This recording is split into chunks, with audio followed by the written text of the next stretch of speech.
আসসালামু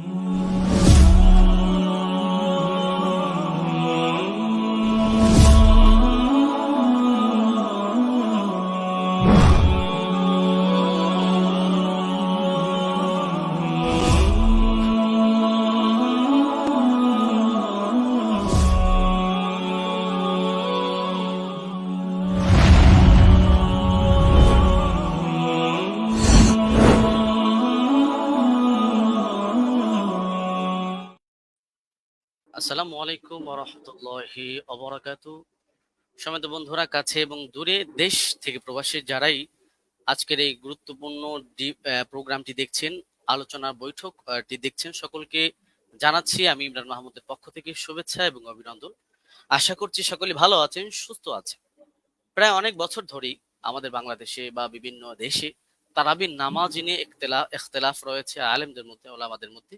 সেই বিষয় নিয়ে আজকে আলোচনা করব এবং আজকে আমাদের আলোচ্য যে বিষয়, হযরত ওমর রাদিয়াল্লাহু তাআলা আনহু কত রাকাত নামাজের আদেশ করেছিলেন, 8 রাকাত নাকি 20 রাকাত, সেই বিষয়ে আলোচনা করব। এবং সেই বিষয়ে 8 রাকাতের পক্ষে যিনি আলোচনা করবেন, আপনাদের সকলের সুপরিচিত ব্যক্তি, বিশিষ্ট ডিবেটর ব্রাদার রাহুল হোসেন।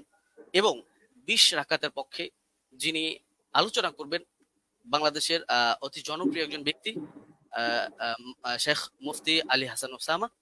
আপনাদের দুজনকে আমার লাইভ স্ট্রিমে স্বাগত। এবং বাদবাকি দর্শক যারা দেখছেন, আপনাদের সকলকে অনুরোধ জানাবো যে আজকের এই গুরুত্বপূর্ণ প্রোগ্রামটি আপনারা শেয়ার করে অন্যকে দেখার জন্য সুযোগ করে দিবেন এবং আপনারা বেশি বেশি সাপোর্ট করবেন।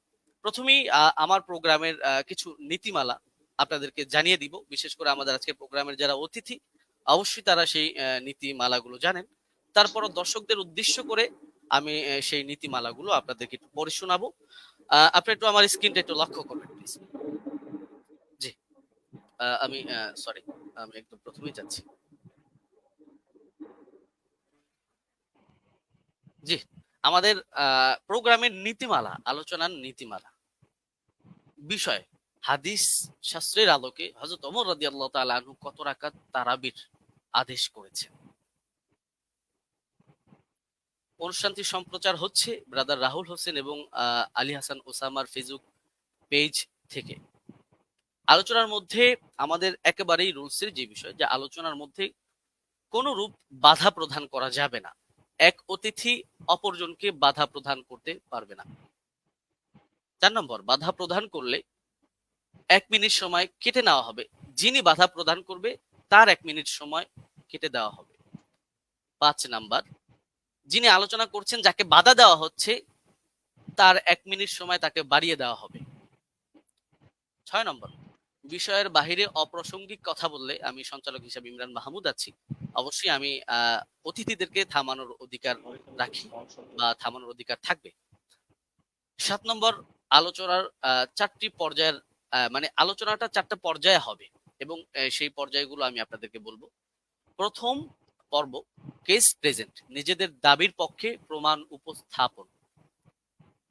এখানে একটি বিষয় আমি বলবো যে কেস প্রেজেন্টে অবশ্যই সবাই সবার দাবি প্রেজেন্ট করবে, অপরের দাবির উপরে খণ্ডন করবে না, শুধু নিজের দাবি নিয়েই আলোচনা করবে। 5 নম্বর, প্রথম কেস প্রেজেন্ট, যিনি একেবারে প্রথমেই প্রেজেন্ট করবেন, ব্রাদার রাহুল হোসেন, তিনি প্রথমেই 15 মিনিট আলোচনা করবেন। দ্বিতীয়তে মুফতি আলী হাসান ওসামা, তিনি 15 মিনিট আলোচনা করবেন। 10 নম্বর, খণ্ডন পর্ব, ব্রাদার রাহুল হোসেন প্রথম 15 মিনিট আলোচনা করবেন, আলী হাসান ওসামা দ্বিতীয়তে 15 মিনিট আলোচনা করবেন। 11 নম্বর, খণ্ডন পর্ব, ব্রাদার রাহুল হোসেন 15 মিনিট আলোচনা করবেন, আলী হাসান ওসামা 15 মিনিট আলোচনা করবেন।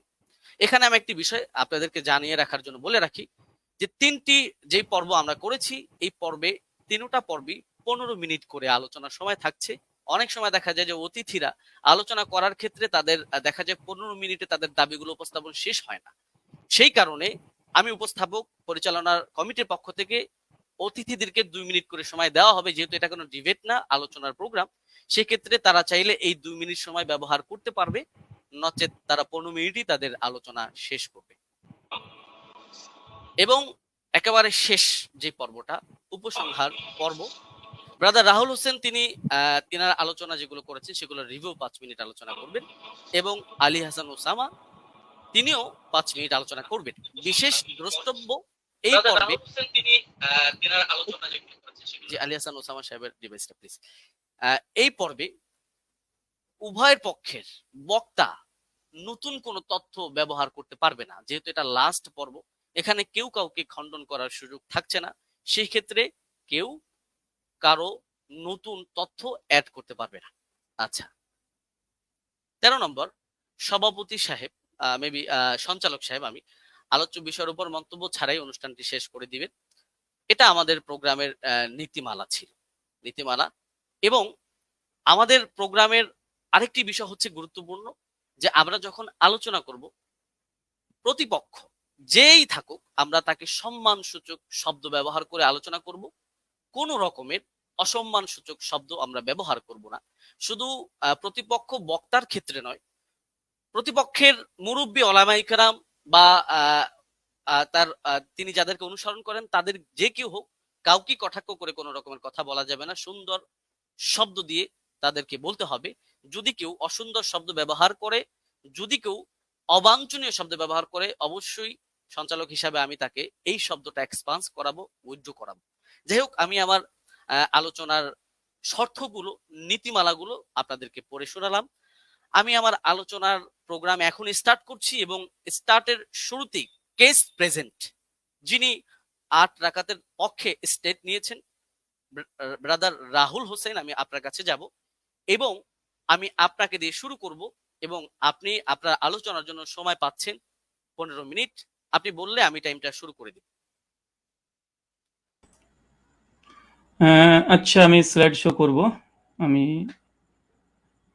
একটা স্লাইড দেব আপনাকে, ওটাকে অ্যাপ্রুভ করতে হবে।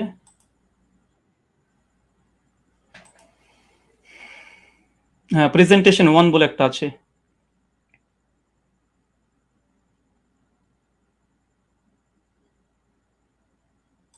হ্যাঁ, স্লাইডটা কি ঠিক আছে আপনার?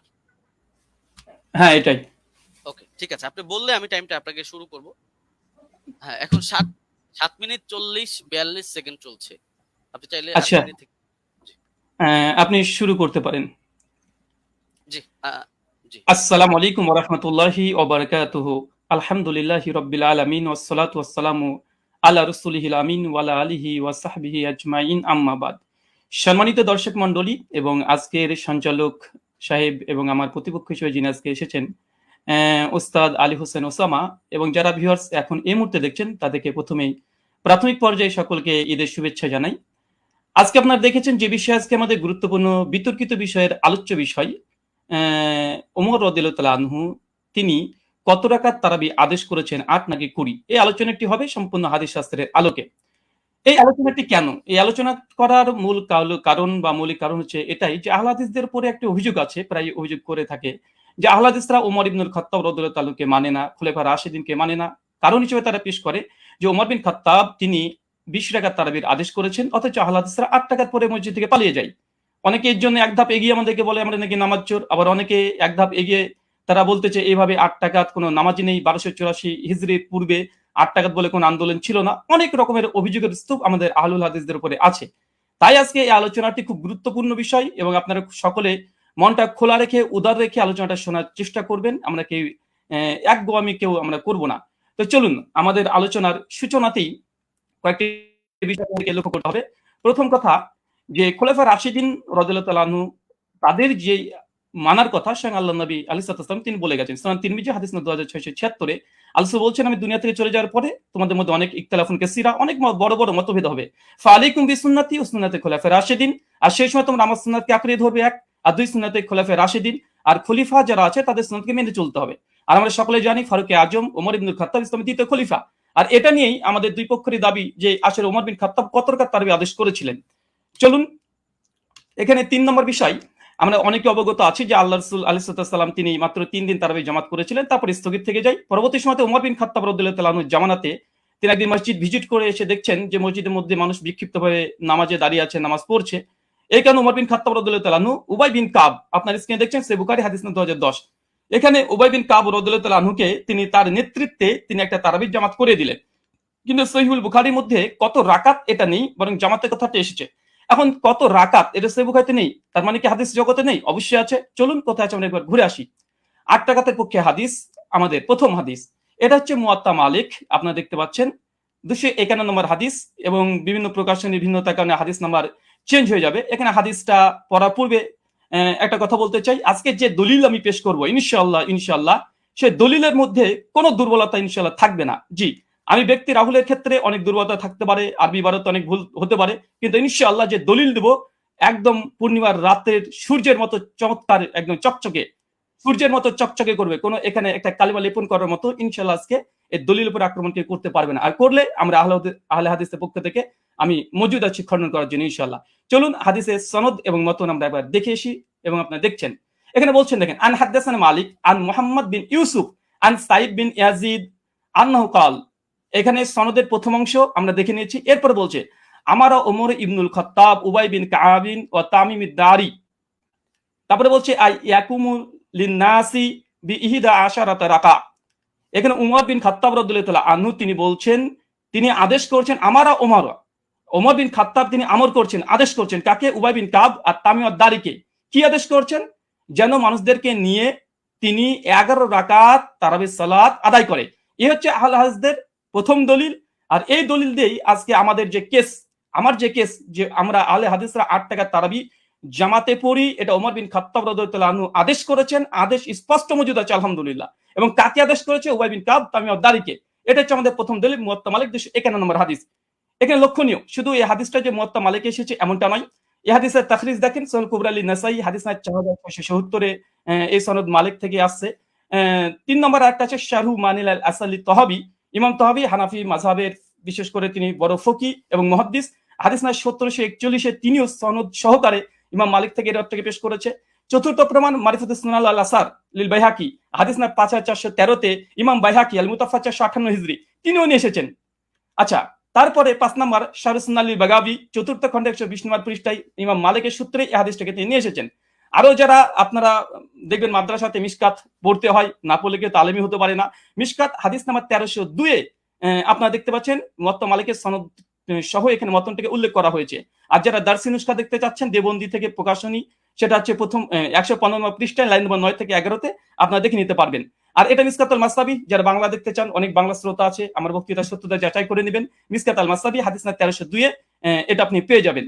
এবং মুয়াত্তা মালিক যেটি ইসলামিক ফাউন্ডেশন থেকে বের হয়ে এসেছে প্রকাশনী, এটা হচ্ছে প্রথম খণ্ডে 171 পৃষ্ঠা, রিয়াত নম্বর 4 এ আমার এই দলিল আপনারা বাঙালি শ্রোতা যারা আছেন, যারা আরবি বোঝেন না, তাদের জন্য দিয়ে দিলাম, আপনারা দেখে নিতে পারবেন। চলুন এই হাদিসের প্রথম দেখেন, আমি যে হাদিস আমরা মতন থেকে স্পষ্ট প্রমাণ পেয়েছি যে ওমর বিন খাত্তাব উবাই বিন কাব তামিম দারিকে তিনি 11 রাকাত তারাবির নির্দেশ দিয়েছে। আলহামদুলিল্লাহ, কেস ইজ ক্লোজড। আমাদের পক্ষে এই দলিল আমরা পেশ করেছি। এখন হচ্ছে এই সনদ কি? চলেন সনদ আপনি স্ক্রিনে দেখতে পাচ্ছেন। আন মালিক আন মুহাম্মদ বিন ইউসুফ আন সাইব বিন ইয়াজিদ, তারপরে ওমর ইবনু খাত্তাব। এই হাদিসের মধ্যে মাত্র 4টে রাবি পাচ্ছেন। এক হচ্ছে মালিক, ইমাম মালিক, মানে বুঝতে পারছেন, একবার দেখে নিন স্ক্রিনে। ইমাম মালিক, আলহামদুলিল্লাহ, ইমাম মালিক তো ইমাম মালিক, কে যারা করবে ইমাম মালিকের উপরে, আলহামদুলিল্লাহ। 2, তারপরে হচ্ছে মোহাম্মদ বিন ইউসুফ, ইনি একজন বিখ্যাত তাবেঈ। অনেক সাধারণ মানুষ তো মোহাম্মদ বিন ইউসুফকে না চিনতেও পারেন। তারপর 3 নম্বর রাবি আসছে কি? সাইব বিন ইয়াজিদ, আলহামদুলিল্লাহ, তিনিও একজন সাহাবী। চতুর্থ রাবি, তিনিও একজন সাহাবী, ওমর বিন খাত্তাব, আলহামদুলিল্লাহ। শুধু সাহাবী আর সাহাবী, আলহামদুলিল্লাহ, দুজন সাহাবী আর দুজন বড় ইমাম এই হাদিসটাকে রিওয়ায়াত করছে। চলেন আরেকটু দেখে নিই। আমরা শুধুমাত্র বুঝতে পারলাম এই দ্বিতীয় রাবি তাবেঈ যিনি মোহাম্মদ বিন ইউসুফ, ইনাকে আমরা সাধারণ মানুষরা চিনতে পারবো না। চলুন এই মোহাম্মদ বিন ইউসুফ ইনি কে, ইনাকে একবার দেখিয়ে আসি। চলেন, মোহাম্মদ বিন ইউসুফ আল মাদানী রহিমাহুল্লাহ এমন একজন ব্যক্তিত্ব যা সহিহ বুখারীতে আলহামদুলিল্লাহ 105 খানা হাদিস মজুদ আছে। 105 খানা আপনার স্ক্রিনে লক্ষ্য করছেন, হাদিস নাম্বার দিয়ে সার্চ করলে আপনারা দেখতে পাবেন। চলেন এরপর সনদ আবার দেখছেন, আন মালিক আন মুহাম্মদ বিন ইউসুফ আন সাইব বিন ইয়াজিদ আন, তারপর ওমর ইবনে খাত্তাব। এই যে সনদটা ভালোভাবে দেখেন, আন মালিক আন মুহাম্মদ বিন ইউসুফ আন সাইব বিন ইয়াজিদ। আবার দেখেন আন মুহাম্মদ বিন ইউসুফ আন সাইব বিন ইয়াজিদ। শুধুমাত্র মুহাম্মদ বিন ইউসুফ যে সহিহ বুখারীর রাবি এমনটা নয়, বরং সহিহ বুখারীর মধ্যে আলহামদুলিল্লাহ কমপক্ষে 4টে হাদিস সেম এই চেনটা এসেছে। দেখেন সহিহ বুখারী হাদিস না 1858, হাদিস না 2824, হাদিস না 4062, কমপক্ষে 4টে হাদিস আছে আন মুহাম্মদ বিন ইউসুফ আন সাইব বিন ইয়াজিদ, একদম পাশাপাশি আছে। শুধু মুহাম্মদ বিন ইউসুফ যে শুধুমাত্র তিনি যে বুখারীর রাবি এমনটা নয়, বরং সেম চেন যেটা মুয়াত্তা মালিকের 8 টাকাতে পক্ষে দলিল পেশ করেছি, একই চেন আলহামদুলিল্লাহ সহিহ বুখারীর মধ্যে মজুদ আছে, কমপক্ষে 3টে, আরো সহিহ মুসলিমে আপনারা চেক করলে পেয়ে যাবেন। আচ্ছা, এই হাদিসের সনদ পর্যালোচনা সংক্ষিপ্তভাবে করে দিই, যা আমরা দেখলাম এতক্ষণে। প্রথম পয়েন্ট দেখেন, সাহাবী থেকে সাহাবী। কেন? ওমর বিন খাত্তাব, সাইদ বিন ইয়াজিদ। সাইদ বিন ইয়াজিদ ওমর বিন খাত্তাবের আদেশ বর্ণনা করছে, দুজনই সাহাবী, আলহামদুলিল্লাহ। এটা মুহাদ্দিসদের ভাষাতে এই সনদকে বলা হয় সিলসিলাতুল জাহাব। মানে ইমাম মালিক তিনি হচ্ছে মুসান্নিফ গ্রন্থের, আর সাহাবী পর্যন্ত যেতে মাত্র একজন রাবী লেগেছে, মাত্র একজন, আর সে হচ্ছে মুহাম্মদ বিন ইউসুফ, যিনি সহিহ বুখারীর 105 খানা হাদিস বর্ণনা করেছেন। সহিহ মুসলিম আলহামদুলিল্লাহ আছে।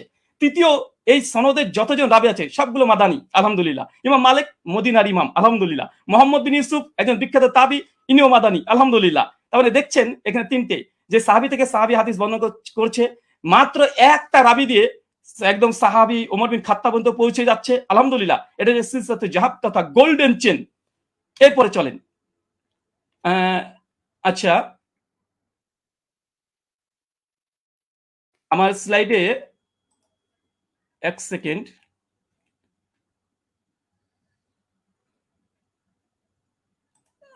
একটু থামতে হবে। আচ্ছা, ঠিক আছে। আচ্ছা, আমরা হচ্ছে আমি এই কেসটা প্রেজেন্ট করলাম। এখন আলী হোসেন ওসামা হাফিজাহুল্লাহর কাছে আমার কিছু প্রশ্ন এই মুয়াত্তা মালিকের এই হাদিস নিয়ে। প্রথম প্রশ্ন, আলী হোসেন ওসামার কাছে 8খানা প্রশ্ন করব। প্রথম, ওমর ইবনুল খাত্তাব রাদিয়াল্লাহু তাআলা আনহু 20 রাকাত তারাবির নির্দেশ দিয়েছেন মর্মে এমন একটি সহিহ হাদিস উপস্থাপন করুন যেই সনদ হাদিস শাস্ত্রের আলোকে সহিহ হবে এবং মুত্তাসিল হবে। সনদে কোনো দুর্বল রাবী যেন না থাকে, আর সনদ যেন মাঝখান থেকে বিচ্ছিন্ন না হয়ে যায়, মানে কোনো ইনকেতা না থাকে।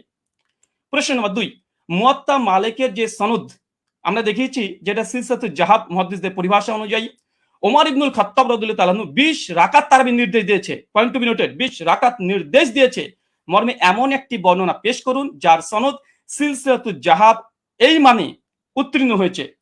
প্রশ্ন নম্বর 3, মুয়াত্তা মালিকের বর্ণনায় সমস্ত রাবী হচ্ছে মাদানী এবং একজন রাবীর ওপরে আলহামদুলিল্লাহ যারা নেই, কোনো অভিযোগ নেই। ওমর ইবনুল খাত্তাব রাদিয়াল্লাহু তাআলা আনহু 20 রাকাতের নির্দেশ দিয়েছেন মর্মে এমন একটি বর্ণনা পেশ করুন যার সনদে সমস্ত রাবী মাদানী এবং কোন রাবীর ব্রাদার প্লিজ একটু আমি আপনি কিন্তু 20 রাকাতের বিষয়ে কোশ্চেন করছেন, পরবর্তীতে কিন্তু এটা এখন কি আপনি কোশ্চেন গুলো করবেন নাকি পরবর্তীতে করবেন? আমি 8 রাকাত তারাবি, হ্যাঁ আমি প্রশ্ন কেস পেজে তো প্রশ্ন করা যায়, আমি তো তার হাদিস বা দলিল নিয়ে কোনো পর্যালোচনা করছি না। জি অবশ্যই। জি, মুয়াত্তা মালিকের যে বর্ণনা পেশ করেছি এটা সমস্ত কোন রাবীর পরে সামান্য পরিমাণে জানা নেই। আমি এখানে প্রশ্ন, ওমর ইবনুল খাত্তাব রাদিয়াল্লাহু তাআলা থেকে এমন একটি 20 রাকাতের তারাবির দলিল আপনি পেশ করবেন যেখানে সমস্ত রাবী যতজন থাকবে তার উপরে কোনো মানে দুর্বলতা থাকবে না, এমন একটা রিওয়ায়াত পেশ করবেন। প্রশ্ন নম্বর 4, মুয়াত্তা মালিকের 8 টাকাতে বর্ণনা সনদ বুখারী মুসলিমের শর্তে সহিহ, প্রত্যেক রাবী বুখারী মুসলিমে, যেটা একটু আগে আপনাদেরকে আমি দেখিয়েছি। ঠিক ওমর ইবনুল খাত্তাব রাদিয়াল্লাহু তাআলা আনহু 20 রাকাত তারাবির নির্দেশ দিয়েছেন মর্মে এমন একটি বর্ণনা পেশ করুন যেটা বুখারী মুসলিমের শর্তে উত্তীর্ণ হয়েছে। প্রশ্ন নম্বর 5, মুয়াত্তা মালিকের ডজন ডজন ব্যাখ্যা গ্রন্থ পৃথিবীতে বিদ্যমান আছে। মুয়াত্তা মালিকের একজন গ্রহণযোগ্য মুহাদ্দিসের অভিমত পেশ করুন যিনি মুয়াত্তা মালিকের 8 রাকাত হাদিসের ব্যাখ্যায় এটাকে মুজতারিব বা ইস্তেরাব আছে বলে প্রত্যাখ্যান করেছে। কেন আমরা দেখি যে দেওবন্দি ওলামারা এবং বেরলভী ওলামারা, বিশেষ করে হানাফি ওলামারা, তারা এই 8 টাকাতে এই দলিলকে তারা ইস্তেরাব বা মুজতারিব বলে বাতিল করার চেষ্টা করে। এখানে আমার একটা প্রশ্ন থাকবে, মুয়াত্তা মালিকের অনেকগুলো ব্যাখ্যা গ্রন্থ আছে, একজন গ্রহণযোগ্য মুহাদ্দিসদের মত দেবেন যে এই হাদিসটাকে ইতিপূর্বে তারা ইস্তেরাবের দাবি করে বাতিল করেছে। আব্দুল বার রাহিমাহুল্লাহর ওয়াহম নাই ইস্তেরাব। আচ্ছা, প্রশ্ন নম্বর 6, দেওবন্দি মাদ্রাসা প্রতিষ্ঠা হবার আগে কিংবা 1284 হিজরির আগে এই হাদিসকে মুস্তারিব বলেছেন এমন একজন মুহাদ্দিসের অভিমত পেশ করুন। প্রশ্ন নম্বর 7, সহিহ সনদে প্রমাণিত আছে উবাই বিন কাব রাদিয়াল্লাহু তাআলা আনহু তিনি এবং তামিম আদ-দারি তিনি 8 টাকা তারাবি পড়েছেন। আমার প্রশ্ন, ওমর রাদিয়াল্লাহু তাআলা যদি 20 টাকা তারাবি নির্দেশ দিয়ে থাকেন তাহলে উবাই বিন কাব এবং তামিম আদ-দারি কি ওমর ইবনুল খাত্তাব রাদিয়াল্লাহু তাআলার নির্দেশ অমান্য করেছেন? প্রশ্ন নম্বর 8, শাস্ত্রের আলোকে ইস্তেরাবের সংজ্ঞা এবং শর্ত পেশ করবেন এবং সেই শর্ত অনুযায়ী এই হাদিসকে মুস্তারিব প্রমাণ করার চেষ্টা করবেন। কারণ আমরা ইতিপূর্বে আপনাদের অনেককে দেখেছি যে বারবার আমাদের দলিলকে ইস্তেরাব বলে বাতিল করে দেওয়ার চেষ্টা করা হয়। চলেন আমরা হাদিসের আবার প্রথম অংশে আপনাদেরকে আমরা নিয়ে যাব, যেখান থেকে আপনারা বুঝতে পারবেন। আমরা হাদিসটাকে আবার আপনাদেরকে দেখিয়ে দিই আপনাদের সুবিধার জন্য। আমাদের প্রথম যে দলিল আমরা পেশ করেছিলাম এই হচ্ছে মুয়াত্তা মালিকের হাদিস। আর এই মুয়াত্তা মালিকের হাদিস অনেকগুলো গ্রন্থে এসেছে, পরপর আপনাদেরকে আমি দেখিয়ে দিয়েছি, এখান থেকে অনেকগুলো গ্রন্থ থেকে দেখিয়ে দিয়েছি। আমি জাস্ট একটা দলিল আমি পেশ করেছি, আর এই একটা দলিলের উপরে আমি অটল থাকবো। এই একটা দলিলে, এই দলিল যতক্ষণ খণ্ডন না আসবে ততক্ষণ দ্বিতীয় দলিল দিয়ে এই আলোচনাকে আমি মাছের বাজার করতে চাই না। তাই এই সনদটাকে বারবার দেখবেন, আন মালিক আন মোহাম্মদ বিন ইউসুফ আন সাইদ বিন ইয়াজিদ, তারপর ওমর ইবনে খাত্তাব। মাত্র ইমাম মালিক তো ইমাম মালিক রাহিমাহুল্লাহ, আলহামদুলিল্লাহ। মোহাম্মদ বিন ইউসুফ তিনি একজন বিখ্যাত তাবী, যার 105খানা হাদিস আছে। আর সাইদ বিন ইয়াজিদ ইনিও স্বয়ং আল্লাহ রাসূলের সঙ্গে হজ করেছেন, যেটা সহিহ বুখারী 1858 প্রমাণিত পাওয়া যায়। আর ওমর ইবনে খাত্তাব। আমি জাস্ট এই একটা দলিলের উপরে আপনাদের সামনে উপস্থাপন করেছি, এবং হাদিসের শব্দ আমার ওমর ইবনুল খাত্তাব, ওমর বিন খাত্তাব আদেশ দিয়েছেন, একদম আদেশ শব্দ মজুদ আছে। কাকে আদেশ দিয়েছেন? উবাই বিন কাবকে। আর কাকে? তামিম আদ-দারিকে। কত রাকাত? বিহিদা আশারাতা রাকা, 11 রাকাতের নির্দেশ দিয়েছে। স্পষ্টভাবে আমাদের এই দলিলে আমার যা কেস বা আমাদের আহলুল হাদিসদের যে দাবি, তার পক্ষে জাস্ট একটা দলিল, ইনশাআল্লাহ যদি সম্ভব হয় দলিলকে যদি খণ্ডন করে, ইনশাআল্লাহ তারপরে আমাদের দ্বিতীয় দলিল আমরা পেশ করব। কেননা আলোচনার মধ্যে অনেক বেশি দলিল দিয়ে গেলে, কারণ আমাদের আলোচনা যেহেতু এখানে পর্যালোচনা, এটা ডিবেট নয়। ডিবেট হলে আমি অনেক কিছু করতে পারতাম, কিন্তু আমি যেহেতু ওস্তাদজির সঙ্গে একমত হয়ে এসেছি, তাই আমি তেমন কিছু মানে অনেক কথাই বলার ইচ্ছা থাকলে আমি বলবো না এখানে, কারণ আমি শেখকে বা ওস্তাদকে আমি অনেক সম্মান দিই এবং ভালোবাসা তার প্রতি আমার অনেকগুলো আছে। আর এ থেকেই একটা হাদিস, আর এই হাদিস আমি শুধুমাত্র শেখের কাছে বুঝতে এসেছি, যেহেতু তিনি আমাকে বুঝাতে এসেছেন।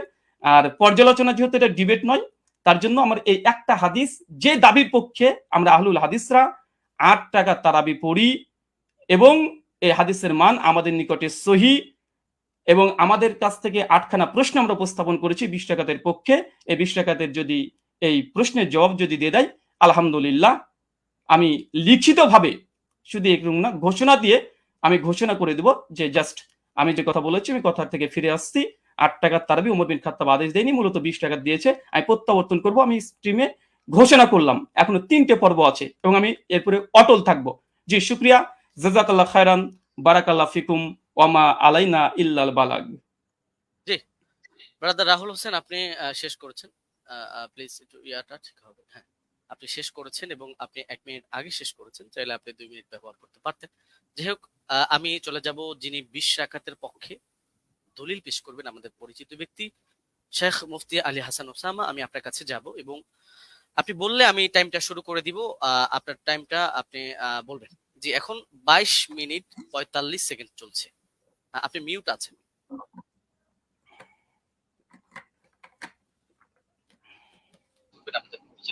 জি, শেখ মুফতি আলী হাসান ওসামা, আমি আপনার কাছে যাব এবং আপনি বললে আমি টাইমটা শুরু করে দিব।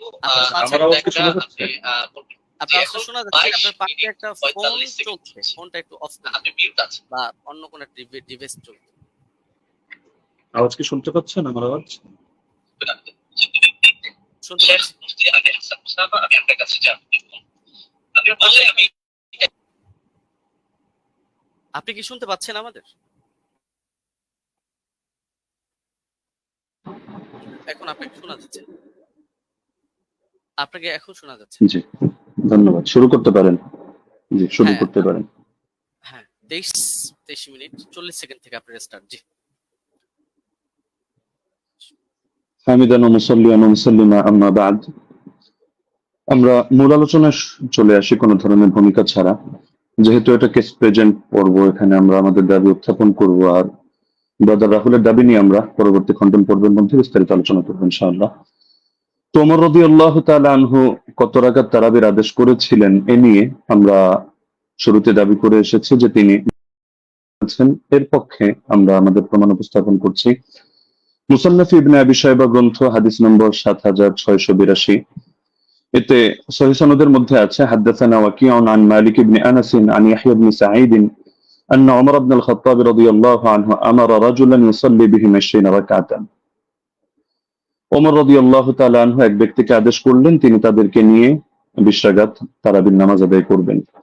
এই যে হাদিসটা, এই হাদিসের মধ্যে প্রতিটা রাওয়ী ওয়াকি ইবনুল জাররাহ, ইমাম মালিক ইবনে আনাস এবং ইয়াহইয়া ইবনে সাঈদ আল-কাত্তান, প্রত্যেকই হাদিস শাস্ত্রের এক একজন নক্ষত্র এবং ইমাম। তো সুতরাং এই হাদিসের রাওয়ীদেরকে নিয়ে এখানে কোনো বিতর্কের কোনো সুযোগ নেই, প্রত্যেকে নির্ভরযোগ্যতার মানে শতভাগ উত্তীর্ণ। হ্যাঁ, এখন কারো কাছে একটা খটকা লাগতে পারে যে ইয়াহিয়া ইবনে সাঈদ আল কাত্তান রাহমাতুল্লাহি আলাইহি তিনি তো ওমর ইবনে খাত্তাব রাদিয়াল্লাহু আনহু জামানা পাননি।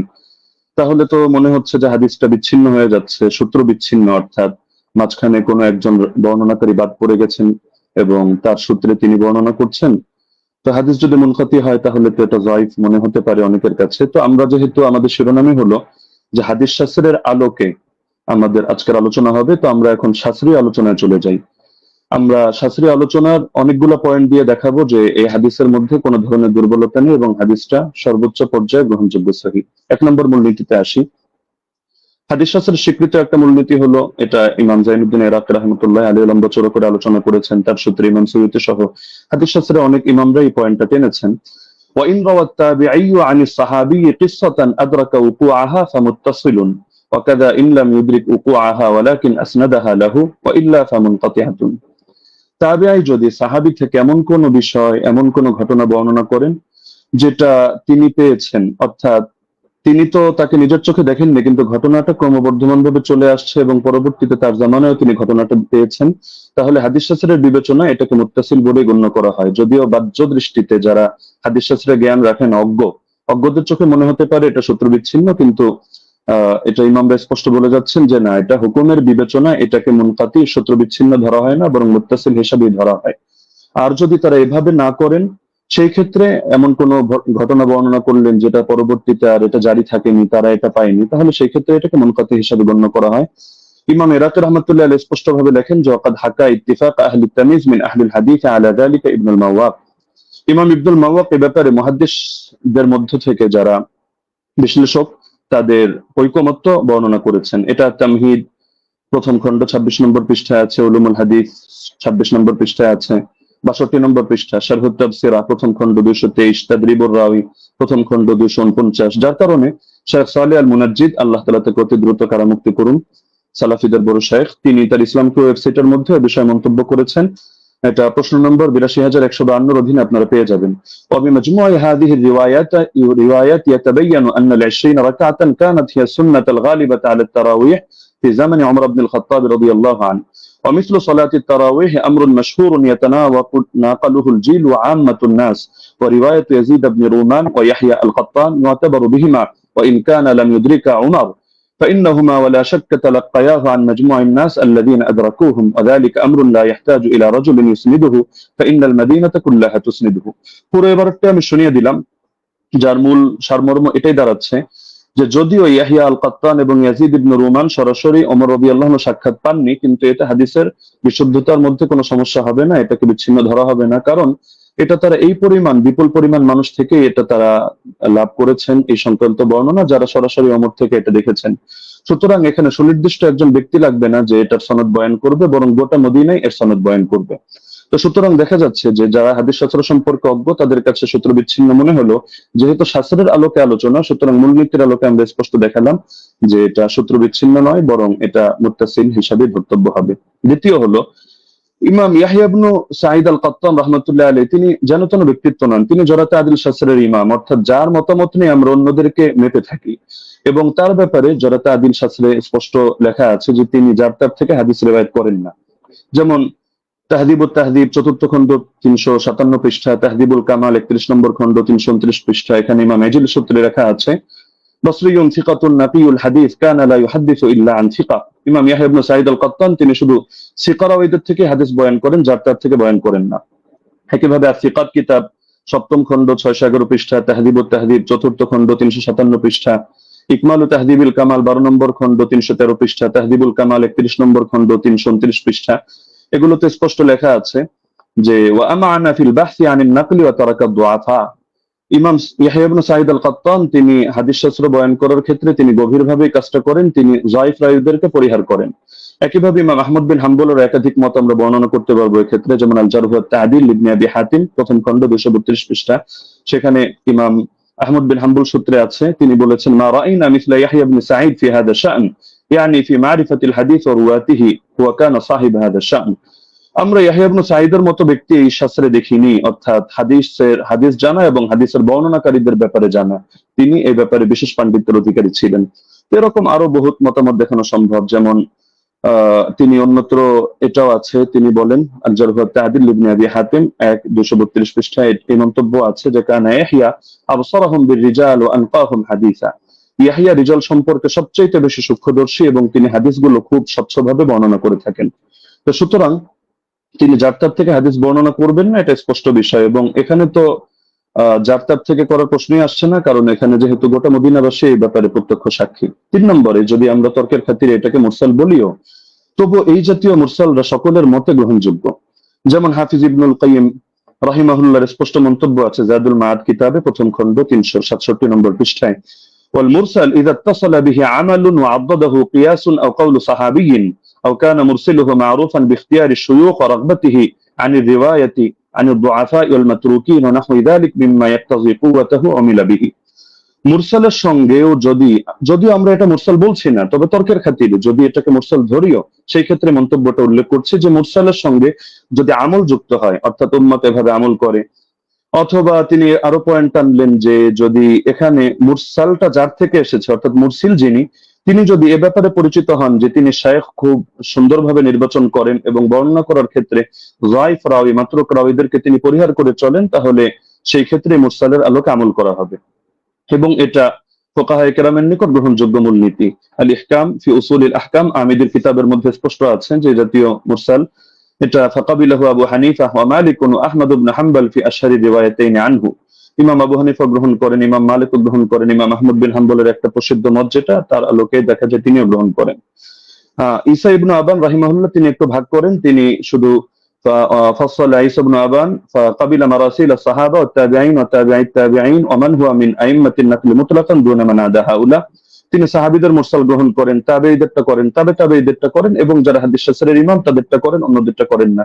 এটা মেনে নিলেও সমস্যা নেই, কারণ ইমাম ইয়াহিয়া আল কাত্তান তিনি হাদিস শাস্ত্রের ইমাম, আর তিনি যে ক্যাটাগরি বর্ণনা করেছেন এই ক্যাটাগরির মধ্যে আছেন। আর ইমাম শাফিঈর মত প্রসিদ্ধ, এটা আল ইহকাম কিতাবের মধ্যে আছে, একইভাবে নুজহাতুন নাজার ফি তাওদীহ নুখবাতিল ফিকার সেখানেও আছে। ইমাম শাফিঈ রাহমাতুল্লাহ আলাইহির বক্তব্যের মধ্যে স্পষ্ট দেখা যাচ্ছে যে তিনি বলেছেন যে মুরসাল যদি সাহাবীর মুরসাল হয় তাহলে তো গ্রহণযোগ্য, আর যদি এমন মুরসাল হয় আও মুরসালান قد اسنده غير مرسله او ارسله راو اخر يروي عن غير شيوخ الاول او عضده قول صحابي او قول اكثر اهل العلم او ان يكون المرسل قد عرف من حاله انه لا يرسل عمن فيه علة من جهالة أو غيرها كمراسيل ابن المسيب فهو مقبول وإلا فلا، ووافقه على ذلك أكثر أصحابه والقاضي أبو بكر وجماعة من الفقهاء। ইমাম শাফিঈ রাহিমাহুল্লাহর মন্তব্য হচ্ছে যদি সাহাবীর মুরসাল না হয় এমন মুরসাল হয় যে মুরসালের সঙ্গে কিছু বিষয় যুক্ত থাকে, যেমন তিনি একটা উদাহরণ দিয়েছেন, যদি অধিকাংশ আহলে ইলমের বক্তব্য এর পক্ষে সমর্থন যোগায়, অর্থাৎ তারাও এই মতে পোষণ করেন, অথবা মুরসিলের গুণ হলো তিনি যাত্রার থেকে ইরসাল করেন না, বরং তিনি এমন কারো থেকে ইরসাল করা থেকে নিজেকে বিরত রাখেন যার মধ্যে কোনো দোষ আছে, সে মাঝহুলি হোক, সে অন্য কোনো দোষে দোষী হোক, যেমন ইমাম সাঈদ ইবনে মুসাইয়্যিব রাহমাতুল্লাহ আলাইহি, এগুলো তিনি গ্রহণ করে নেন। এটা আল ইহকাম আমিদি কিতাবের মধ্যে আছে। একইভাবে ইমাম নাবাবী তার আল মাজমু' শারহুল মুহাদ্দাবের 6 নম্বর খণ্ড 206 নম্বর পৃষ্ঠায় এটা বলেছেন, ইহতাজ্জু শাফিঈ বিল মুরসাল ইযা তাদাদা بأربعة أحد أربعة أمور إما حديث مسند وإما مرسل من طريق آخر وإما قول صحابي وإما قول أكثر العلماء। তো সময় যেহেতু কম আমরা সব রেফারেন্স টানছি না, আরো কয়েকটা কিতাবের হাওয়ালা দিয়ে দিচ্ছি। উসুলুল বাজদাওয়ী 171 নম্বর পৃষ্ঠা, আল মানসুর লিজারকাশি শারহুল উমদা ইবনে তাইমিয়া তাহযীবুস সুনান আবি দাউদ ইত্যাদি কিতাবের মধ্যেও এই ব্যাপারে আলোচনা আছে। এবার আসি আমরা যদি সালাফি শায়খদের মূলনীতিও মেনে নিই, যেমন শায়খ আলবানী রাহিমাহুল্লাহকে এক্ষেত্রে আমরা উদাহরণ হিসেবে রাখতে পারি। তো শায়খ আলবানী রাহিমাহুল্লাহ প্রসিদ্ধ কিতাব সিলসিলাতুল আহাদিস সহিহা, এটা তো সকলের নিকটে পরিচিত। এখান থেকে 1422 নম্বর বর্ণনাটা আমি খুলে দেখার অনুরোধ করব, সেখানে দেখতে পাবেন আপনারা খুললে যে তিনি যে হাদিসটা বর্ণনা করেছেন একটা মুরসাল হাদিস, কিন্তু তিনি এটার ব্যাপারে মন্তব্য করছেন যে হাযা ইসনাদুল হাসান, এটা একটা হাসান সনদ, তবে ইল্লা আন্নাহু মুনকাতিউন বাইনা সুলাইমান ওয়া ইবনে আমরিন, তবে এটা সূত্র বিচ্ছিন্ন, মুনকাতি কার মাঝে, রাওয়ী সুলাইমান এবং রাওয়ী ইবনে আমরের মাঝে এখানে ইনকিতা আছে, সূত্র বিচ্ছিন্নতা আছে, কোন একজন বাদ পড়ে গেছে। তবে এটার পক্ষে এই তিনি একটা মুরসাল রিওয়ায়াত করে এর পক্ষে একটা যায়ফ হাদিস এনেছেন, যায়ফ রিওয়ায়াত, সেটা এনে তিনি মন্তব্য করছেন যে লাকিন্নাল হাদিসা বিমাজমু'ত তারিকাইনি হাসানুন, এই দুটো যায়ফ মিলে এটা হাসান হয়ে গিয়েছে, অর্থাৎ একটা মুরসাল আর একটা যায়ফ, তো তো মুরসালের পক্ষে তিনি জয়ীফ হাদিস পেয়েও এটাকে হাসান হিসাবে সাব্যস্ত করে ফেলেছেন এবং শেষে মন্তব্য করেছেন ফামিসলুহু ইউস্তাশহাদু বিহি, এ ধরনের বর্ণনা দ্বারা এটা দলিল প্রদান করা যায়। ফাল হাদিসু বিহি সহিহুন ইনশাআল্লাহু তাআলা, এর দ্বারা হাদিসটা সহিহ হিসাবে সাব্যস্ত হবে ইনশাআল্লাহু তাআলা। তো শায়খ আলবানী রাহিমাহুল্লাহ এক্ষেত্রে যে কাজটা করলেন, আমরা তো এর চেয়ে আরো মজবুত কাজ করলেন। তিনি একেবারে একটা জয়ীফ হাদিস এনে মুনকাতি একটা রিওয়ায়াতকে তিনি হাসান সনদ সাব্যস্ত করে হাদিসটাকে দলিলযোগ্য এবং সহিহ সাব্যস্ত করে ফেললেন। তো এ ব্যাপারে তো আর কোনো কিছু বলার অপেক্ষা রাখে না। তারপর চতুর্থ বিষয় হলো, সব ধারার ইমামগণই মেনে নিয়েছেন যে ওমর রাদিয়াল্লাহু আনহু 20 রাকাত তারাবির আদেশ করেছেন। যেমন আমরা উদাহরণ হিসেবে ইমাম শাফিঈকে আনতে পারি 1 নম্বরে, কিতাবুল 1 নম্বর খন্ড 167 পৃষ্ঠা, মুখতাসারুল মুজানি 34 নম্বর পৃষ্ঠা। তিনি স্পষ্ট বলেছেন, ওয়া আহাব্বু ইলাইয়া 20 লিআন্নাহু রুইয়া আন উমর, আমার নিকট 20 অধিক পছন্দনীয় কারণ এটা ওমর থেকে বর্ণিত হয়েছে। ইমাম তিরমিজি রাহমাতুল্লাহি আলাইহি সুনানে তিরমিজি হাদিস নম্বর 806 দ্বিতীয় খন্ড 158 নম্বর পৃষ্ঠা এখানেও আছে। وأكثر أهل العلم على ما روي عن عمر وعلي وغيرهما من أصحاب النبي صلى الله عليه وسلم 20 ركعة, অধিকাংশ আহলে ইলম এই মতে পোষণ করেন যে তারাবি 20 রাকাত। কেন? কারণ এটা ওমর থেকে, আলী থেকে এবং নবীর অন্যান্য সাহাবীদের থেকে রাদিয়াল্লাহু আনহুম বর্ণিত হয়েছে। শাইখ বিন বাজ রাহমাতুল্লাহি আলাইহি সালাফিদের গ্রহণযোগ্য ব্যক্তিত্ব, আমরা মহব্বত করি। তিনি বলেন মাজমুউল ফাতাওয়া 11 নম্বর খন্ড 322 নম্বর পৃষ্ঠা, ওয়াসাবাতা আনহুম আন্নাহুম সাল্লু বিআমরিহি 23, তাদের থেকে প্রমাণিত রয়েছে যে তারা ওমরের আদেশে তারা 23 রাকাত নামাজ আদায় করেছেন। শেখ সালেহ আল মুনাজ্জিদ তিনি বলেন, জা আল আমরু আন ওমর ইবনুল খাত্তাব রাদিয়াল্লাহু আনহু বিসালাতিল 20 রাকাতান, ওমর রাদিয়াল্লাহু আনহু থেকে 20 রাকাতের ব্যাপারে আদেশ এসেছে। তো সালাফি শায়খ হয়েও তারা বিষয়টা মেনে নিয়েছেন। তো এর পক্ষে আরো কিছু প্রাসঙ্গিক বর্ণনা আছে, যেটা শেখ সালেহ আল মুনাজ্জিদ তার islamqo.com এর মধ্যে অন্যান্য বর্ণনাগুলো এর পক্ষে প্রমাণ হিসেবে নিয়ে এসেছেন। সাইদ বিন ইয়াজিদের বর্ণনা, অন্যান্য বর্ণনা, সেটা আমরা আপাতত টানছি না, সেটা পরবর্তী আলোচনার মধ্যে আমরা আনবো। হ্যাঁ, লাস্ট যে পয়েন্টটা আমি বলবো, যে আমরা তো স্পষ্টভাবে দেখালাম যে এর সনদের মধ্যেও দুর্বলতা নেই, মতনের মধ্যেও দুর্বলতা নেই। আর ইমামরা তো স্পষ্টভাবে বলে গিয়েছেন, যেমন খতিব বাগদাদি রাহমাতুল্লাহি আলাইহি এবং হাফিজ ইবনুল কাইয়িম রাহিমাহুল্লাহ বলে গিয়েছেন, কোন হাদিসের উপর যদি উম্মতের আমল থাকে, আল ফাকি ওয়াল মুতাফাক্কি 1 নম্বর খন্ড 473 পৃষ্ঠা, আর রূহ 21 নম্বর পৃষ্ঠা, তাহলে সেই হাদিসটা অবশ্যই গ্রহণযোগ্য হবে। এক্ষেত্রে আরো স্পষ্ট বক্তব্য আমরা ইমাম সুয়ুতিরটা উল্লেখ করি। তিনি তাদরিবুর রাওয়ী কিতাবের মধ্যে এনেছেন 34 নম্বর পৃষ্ঠা, ইহকামু লিল হাদিস বিসিহহা, হাদিসের ব্যাপারে সহিহ হওয়ার হুকুম দেওয়া হবে ইযা তালাক্কাহুন নাসু বিল কবুল, যখন উম্মত সেটাকে কবুল করে নিবে এবং সেটা গ্রহণ করবে। ওয়া ইল্লাম ইয়াকুন লাহু ইসনাদুন সহিহ, এমনকি যদি তার সহিহ সনদ নাও থাকে তবুও হাদিসটা গ্রহণযোগ্য হবে। এমনকি হাফিজ ইবনে হাজার আসকালানী রাহমাতুল্লাহি আলাইহি আন-নুকাত আলা কিতাবি মুকদ্দিমাত ইবনে সালাহর মধ্যে স্পষ্ট এনেছেন। এটা আপনারা আন-নুকাত আলা কিতাবি ইবনে সালাহর মধ্যে প্রথম খন্ড 494 495 পৃষ্ঠায় পাবেন যে মিন জুমলাতি সিফাতিল কবুল আল্লাতী লাম ইয়াতাআররাজ লাহা শাইখুনা ইয়াকসিদু জাইনাদ্দিন আল ইরাকি আন ইয়াত্তাফিকা আল উলামা আলা আল আমাল বিমাদলুল হাদিস ফাইন্নাহু ইউকবালু হাত্তা ইয়াজিব আল আমালু বিহি ওয়া ক্বাদ সাররাহা বিযালিকা জামাআতুন মিন আইম্মাতিল উসুল। হাদিস গ্রহণযোগ্য হয় যে সমস্ত গুণের কারণে, এর অন্যতম একটা গুণ হলো যে আলেমরা এই হাদিসের বক্তব্যের আলোকে আমল করার ব্যাপারে একমত হয়ে যান। তো এরকম যদি হয় তাহলে সেই হাদিসটা অবশ্যই কবুল হয় এবং তার দ্বারা আমল করা আবশ্যক হয়ে যায়। এটা হাদিসের মূলনীতি সংক্রান্ত আলোচনা যারা করেছেন যে ইমামরা, তারা স্পষ্টভাবে এই ব্যাপারে বক্তব্য দিয়েছেন। তো এটা হাফিজ ইবনে হাজার আসকালানী রাহমাতুল্লাহি আলাইহির বক্তব্য। তো আলোচনা আরো দীর্ঘ করা যেত, বাকি সময় যেহেতু সংক্ষিপ্ত, আমরা যে পয়েন্টগুলো টানলাম, তো ব্রাদার রাহুলের মধ্যে থেকে কোনো একটা পয়েন্ট টেনে তিনি যদি দেখাতে পারেন যে না, এই শাস্ত্রের এই মূলনীতিগুলো ভুল বা এর আলোকে এটা প্রমাণিত হয় না, তাহলে আমরা তার প্রতি কৃতজ্ঞ থাকবো যে হাদিস শাস্ত্রের নতুন আরেকটা জিনিস অ্যাড হলো।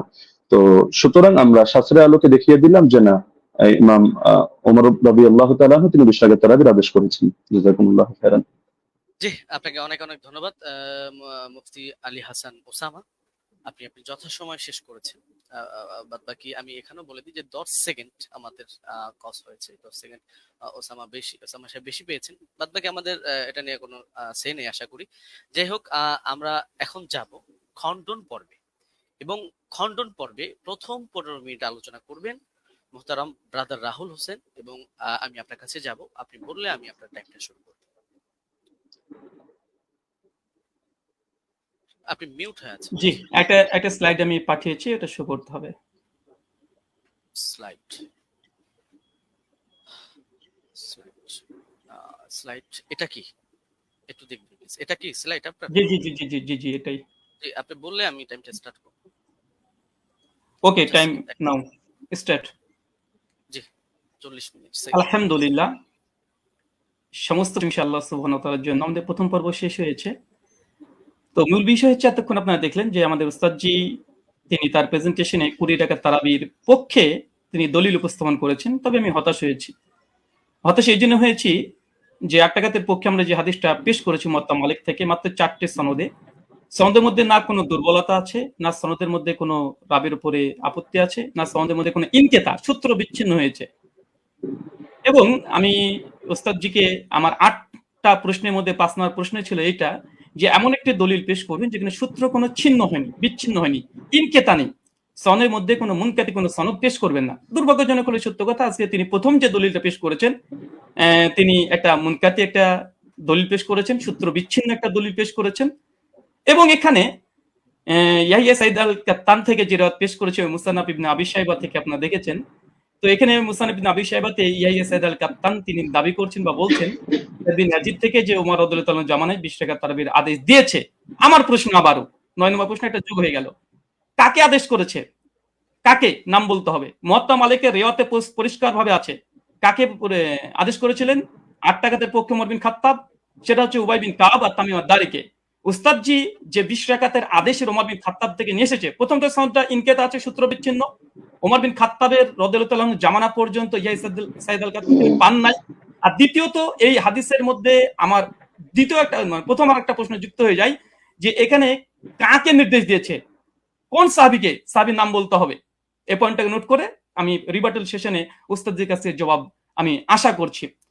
আমি অবাক হয়েছি, দ্বিতীয় অবাক হচ্ছে এটা যে আমার উস্তাদজি তিনি হাদিসটা মুরসাল হককে অস্বীকার করলেন এবং তিনি সঙ্গে সঙ্গে কথা বললেন যারা মুরসাল বলে তারা নাকি জ্ঞান পাপী বা জ্ঞান অল্প স্বল্প বুদ্ধি যারা আছে তারাই নাকি এই হাদিসটাকে ইনকেতা বলে। চলেন এই হাদিসের প্রথমত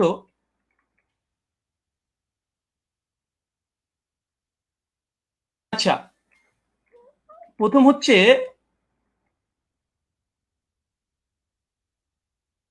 যে দলিলটা পেশ করেছেন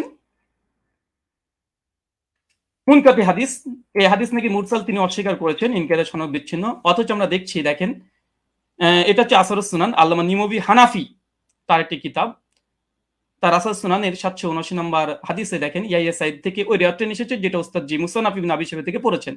হাদিসটা নিয়ে আসার পরে বলছে ও ইসনাদহু মুরসাল, তিনি পরিষ্কার দাবি করছেন যে এই সনদ হচ্ছে ইনকেতা ঘটেছে, সনদের মধ্যে বিচ্ছিন্ন ঘটেছে।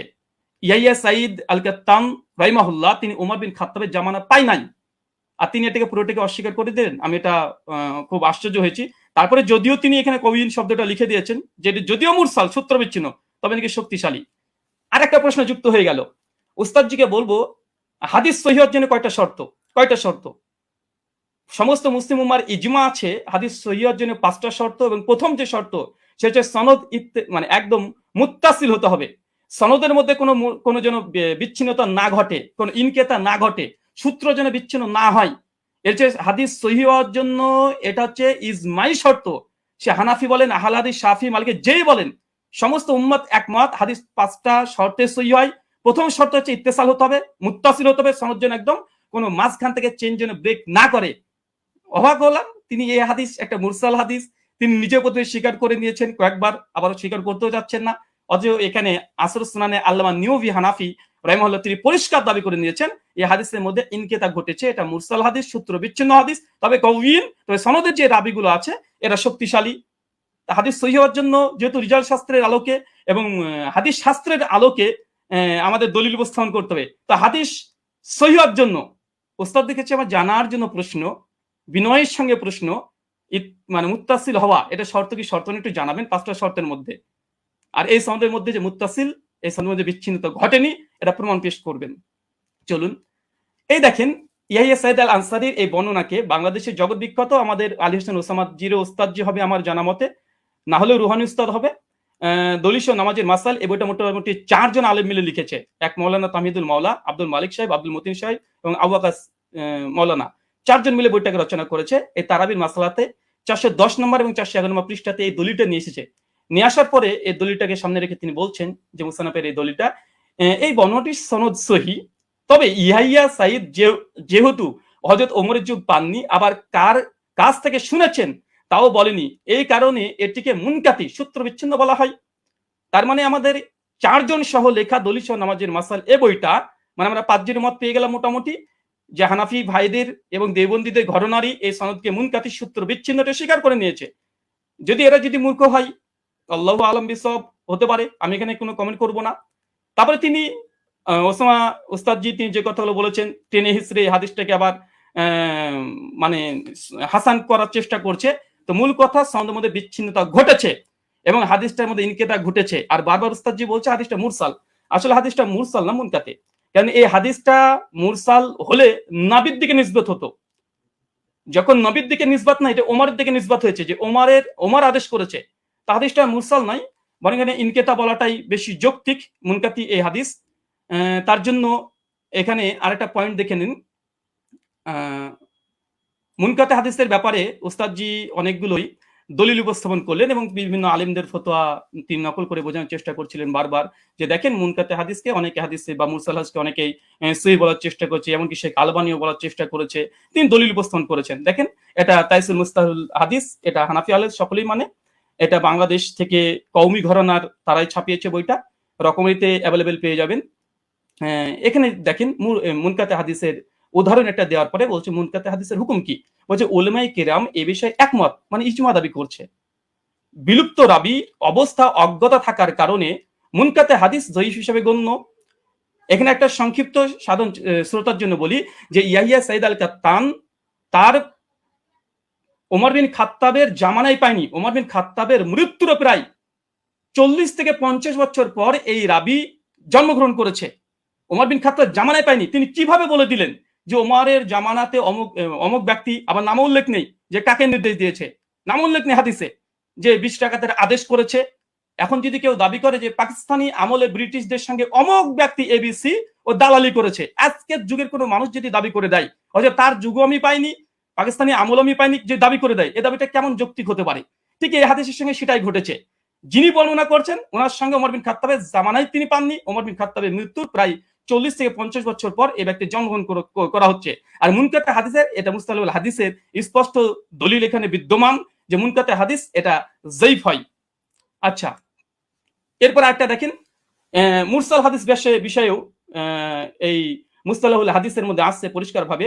কি বলছে দেখেন, উসুলবিদের দৃষ্টিতে মুরসাল এর অর্থ ব্যাপক, তাদের নিকটে প্রতিটি মুনকাতি রিওয়ায়াত মুরসাল, মানে এটা ইস্তাহালি হিসাবে অনেকেই মুনকাতিকে মুরসাল ব্যবহার করে ইস্তাহাল হিসাবে, কিন্তু হুকুম হিসাবে নয়। এরপর বলছে দেখেন, সনদের যে কোনো স্তর থেকে রাবি বাদ পড়ুক না কেন, খতিব বাগদাদির অভিমত হচ্ছে এইটা।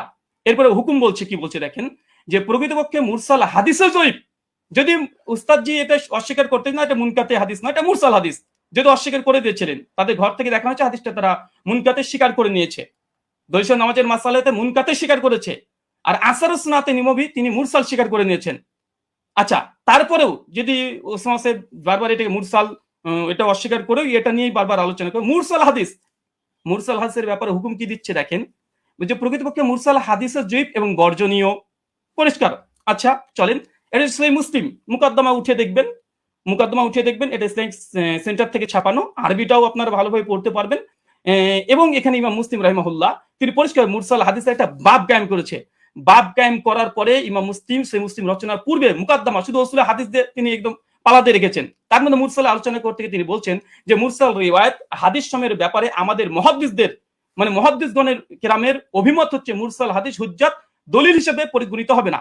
মানে কোন হাদিসের সনদের মধ্যে যদি বিচ্ছিন্ন ঘটে, যেটা আমাদের উস্তাদ যে আজকে দলিল পেশ করেছে, তাহলে সেটা কোনোভাবে হিসেবে গ্রহণযোগ্য নয়। সর্বশেষে বলছে ফলে তা মুরসাল হওয়ার সম্ভাবনায় আমাদের নিকটে হুজ্জত বা দলিল হিসেবে পরিগণিত হবে না। এবং ইমাম মুসলিম রাহিমাহুল্লাহ তিনি বলছেন মুরসাল হাদিস হোক, সনদ যদি বিচ্ছিন্ন ঘটে যায়, এই হাদিস সহিহ নয়, এটা বর্জনীয়, এটা যায়িফ, এটা মারদুদ। এবং হাদিস সহিহ অর্জনের যে 5টা শর্ত, ইজমা আছে, এরপরে ইজমা দাবি করলাম, ইজমা আছে। প্রথম শর্ত হচ্ছে যে মুত্তাসিল হতে হবে। আচ্ছা, এখানে দেখেন উনি আলবানী রাহিমাহুল্লাহর এই সুলাইমান আর তাউসের একটা রিওয়ায়াত নিয়ে এসে বলছেন যে আলবানী দেখো তোমাদের ঘরে আলবানী একটা মুরসাল হাদিসকে হুজ্জাত গ্রহণ করে নিয়েছে।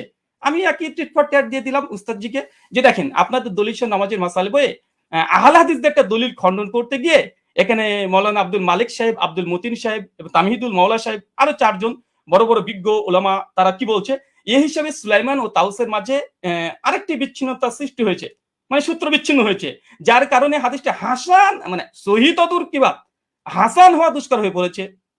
এটা আমাদের দেওবন্দি বাংলাদেশি ওলামা মাশায়েখ যারা আছেন, বিশেষ করে কওমি ঘরানার, তাদের যারা লিখেছে ওটা একদম সকলে মাথার ওপরে তারা। তা আলবানি যেমন দলিল দিয়েছিল, আমি পাল্টা একটা দলিল দিয়ে দিলাম। আচ্ছা, এই হচ্ছে। আচ্ছা, এখানে আরেকটা দলিল তিনি যেহেতু ইয়াহি সাইদ আল আনসারি থেকে একটা হাদিস মাত্র দিয়েছে, তবে বিন বাজ রাহিমাহুল্লাহ ফতোয়া পড়তে গিয়ে তিনি আরেকটা রিওয়ায়াত পেশ করেছেন, সেটা হচ্ছে ইয়াজিদ বিন রোমান থেকে।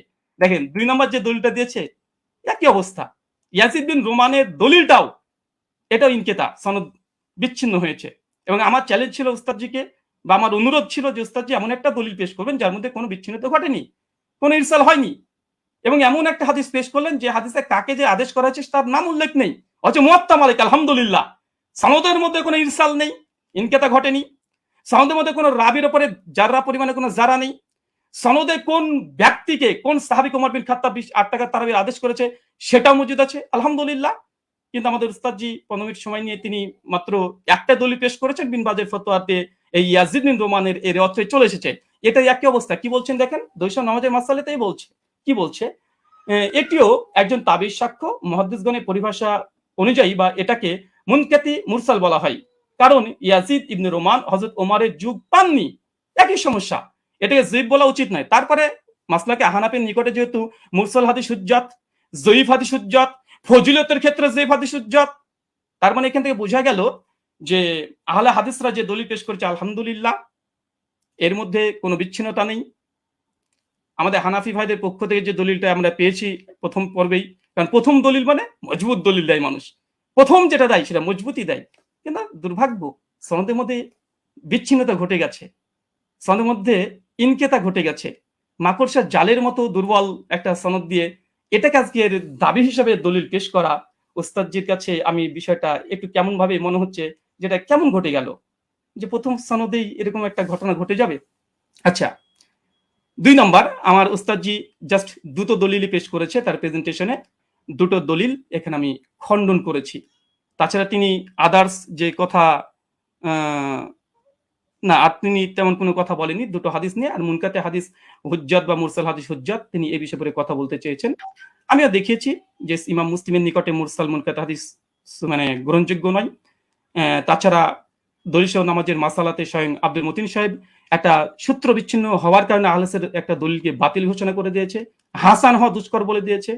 আর তৃতীয়ত মুস্তালাহুল হাদিসের গ্রন্থে যেগুলো লেখা আছে যে মুনকাতে হাদিস বা মুরসাল হাদিস সূত্র বিচ্ছিন্নতা হওয়ার কারণে কার কাছ থেকে শুনেছে এটা যেহেতু আমাদের কাছে জানা নেই, এই জন্য এই হাদিসটা মুহাদ্দিসদের নিকটে এটা যায়িফ, এটা মারদুদ। এবং আমি একটা প্রশ্ন করে দিয়েছি ওস্তাদ, যে এটা এড়িয়ে যাবেন না, যেহেতু এবার রিবার্টাল সেশন আপনার এড়িয়ে যাবেন না, 8টা প্রশ্ন আপনার মানে কাঁধের উপরে আছে, এবং যেই মানে আমি চেয়েছি যেমন ভাবে তলব করেছি দেওয়ার চেষ্টা করবেন, এবং হাদিস সহিহ হওয়ার জন্য সনদ মুত্তাসিল হওয়া প্রয়োজন কি প্রয়োজন না, এটা প্লিজ দিয়ে আলোচনা শুরু করবেন। আমি আবার আপনাকে 1.5 মিনিট আগে ছেড়ে দিলাম, কেন আপনি জাস্ট 2টো দলিল পেশ করেছেন। শুকরিয়া, ধন্যবাদ, জাযাকাল্লাহ খায়রান, বারাকাল্লাহ ফিকুম। জি ব্রাদার রাহুল হোসেন, আপনাকে অনেক অনেক ধন্যবাদ। খণ্ডন পর্বে আপনি আপনার প্রথম আলোচনাটি শেষ করেছেন, যথাসময়ে শেষ করেছেন এবং আগেই শেষ করেছেন। যেহেতু আমি চলে যাব খণ্ডনের দ্বিতীয় আলোচক যিনি মুফতি শেখ আলী হাসান ওসামা আপনার কাছে, এবং আপনি বললে আমি আপনার টাইমটা শুরু করে দেব। জি, একটু দর্শকদের উদ্দেশ্যে বলবো, দর্শক যারাই দেখছেন অবশ্যই প্রোগ্রামটি শেয়ার করে অন্যকে দেখার জন্য সুযোগ করে দিবেন ইনশাআল্লাহ। জি, আলী হাসান ওসামা আপনার কাছে যাচ্ছি, আপনি বললে আমি টাইমটা শুরু করব। জি, শোনা যাচ্ছে আমাকে? হ্যাঁ, আপনাকে ক্লিয়ার শোনা যাচ্ছে।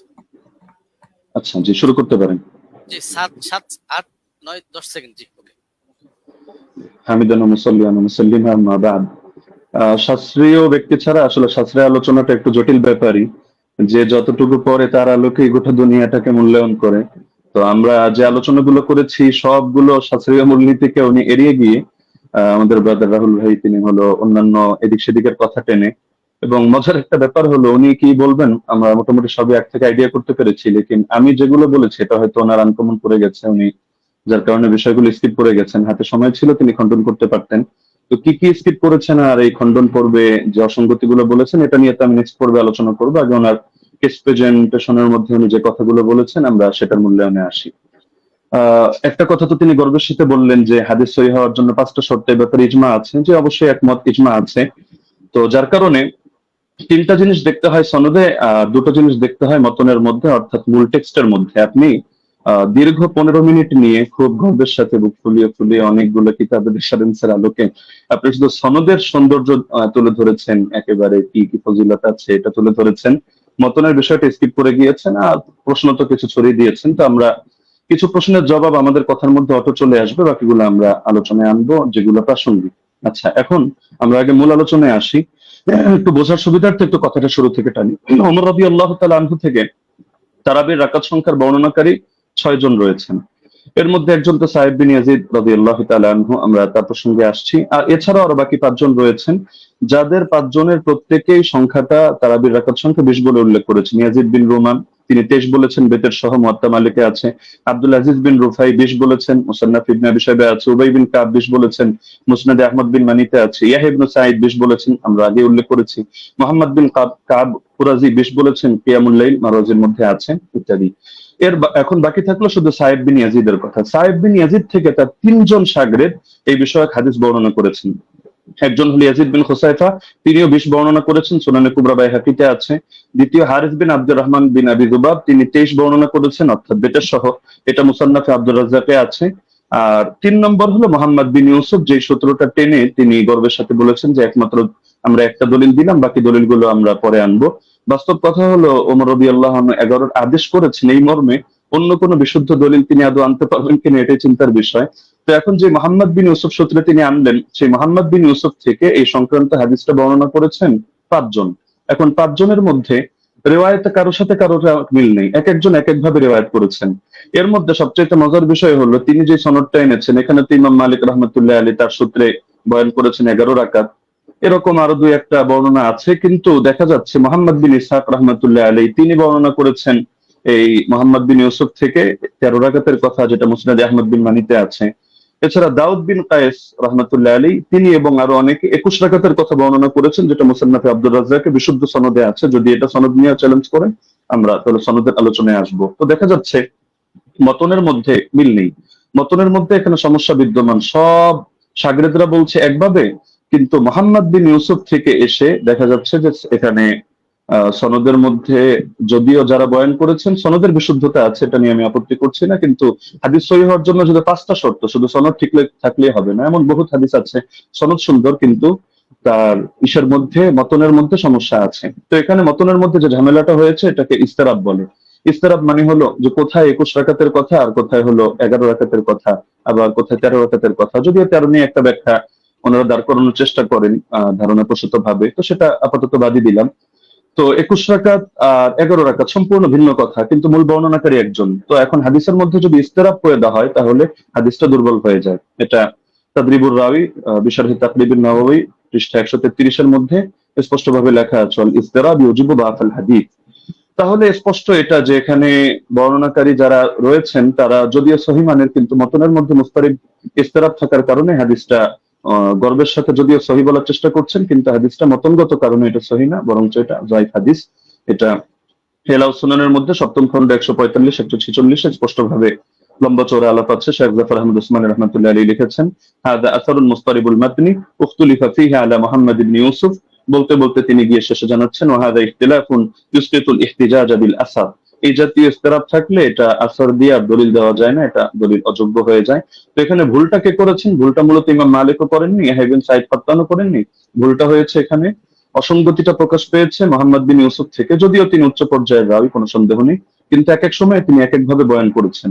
তো যার কারণে জিনিসটা এটা দুর্বলের প্রমাণিত হয়ে গিয়েছে। আচ্ছা, দ্বিতীয় পয়েন্ট হলো যে হাদিসের বর্ণনাকারী যারা, তাদের আমলই তো এর খেলাফ। ইমাম মালিক রাহমাতুল্লাহ আলাইহির আমল দেখা যাচ্ছে যে তিনি 8 রাকাতের পক্ষে না। সাহেব বিন ইয়াজিদ তার আমলও এর খেলাফ।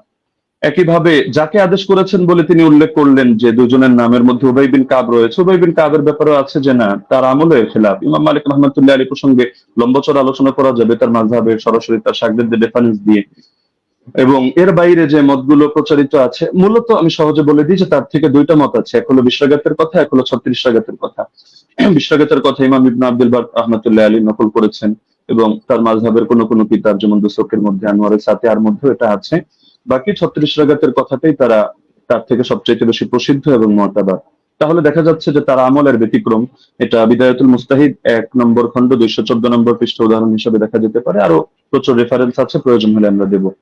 আচ্ছা, দ্বিতীয়ত হলো সাইদ বিন ইয়াজিদের আমল যে খেলাফ, এটা হলো বাইহাকি মারিফাতুস সুনান ওয়াল আসার কিতাবে 4th খণ্ড 42 নম্বর পৃষ্ঠা 5409 নম্বর রিওয়ায়াতে আছে।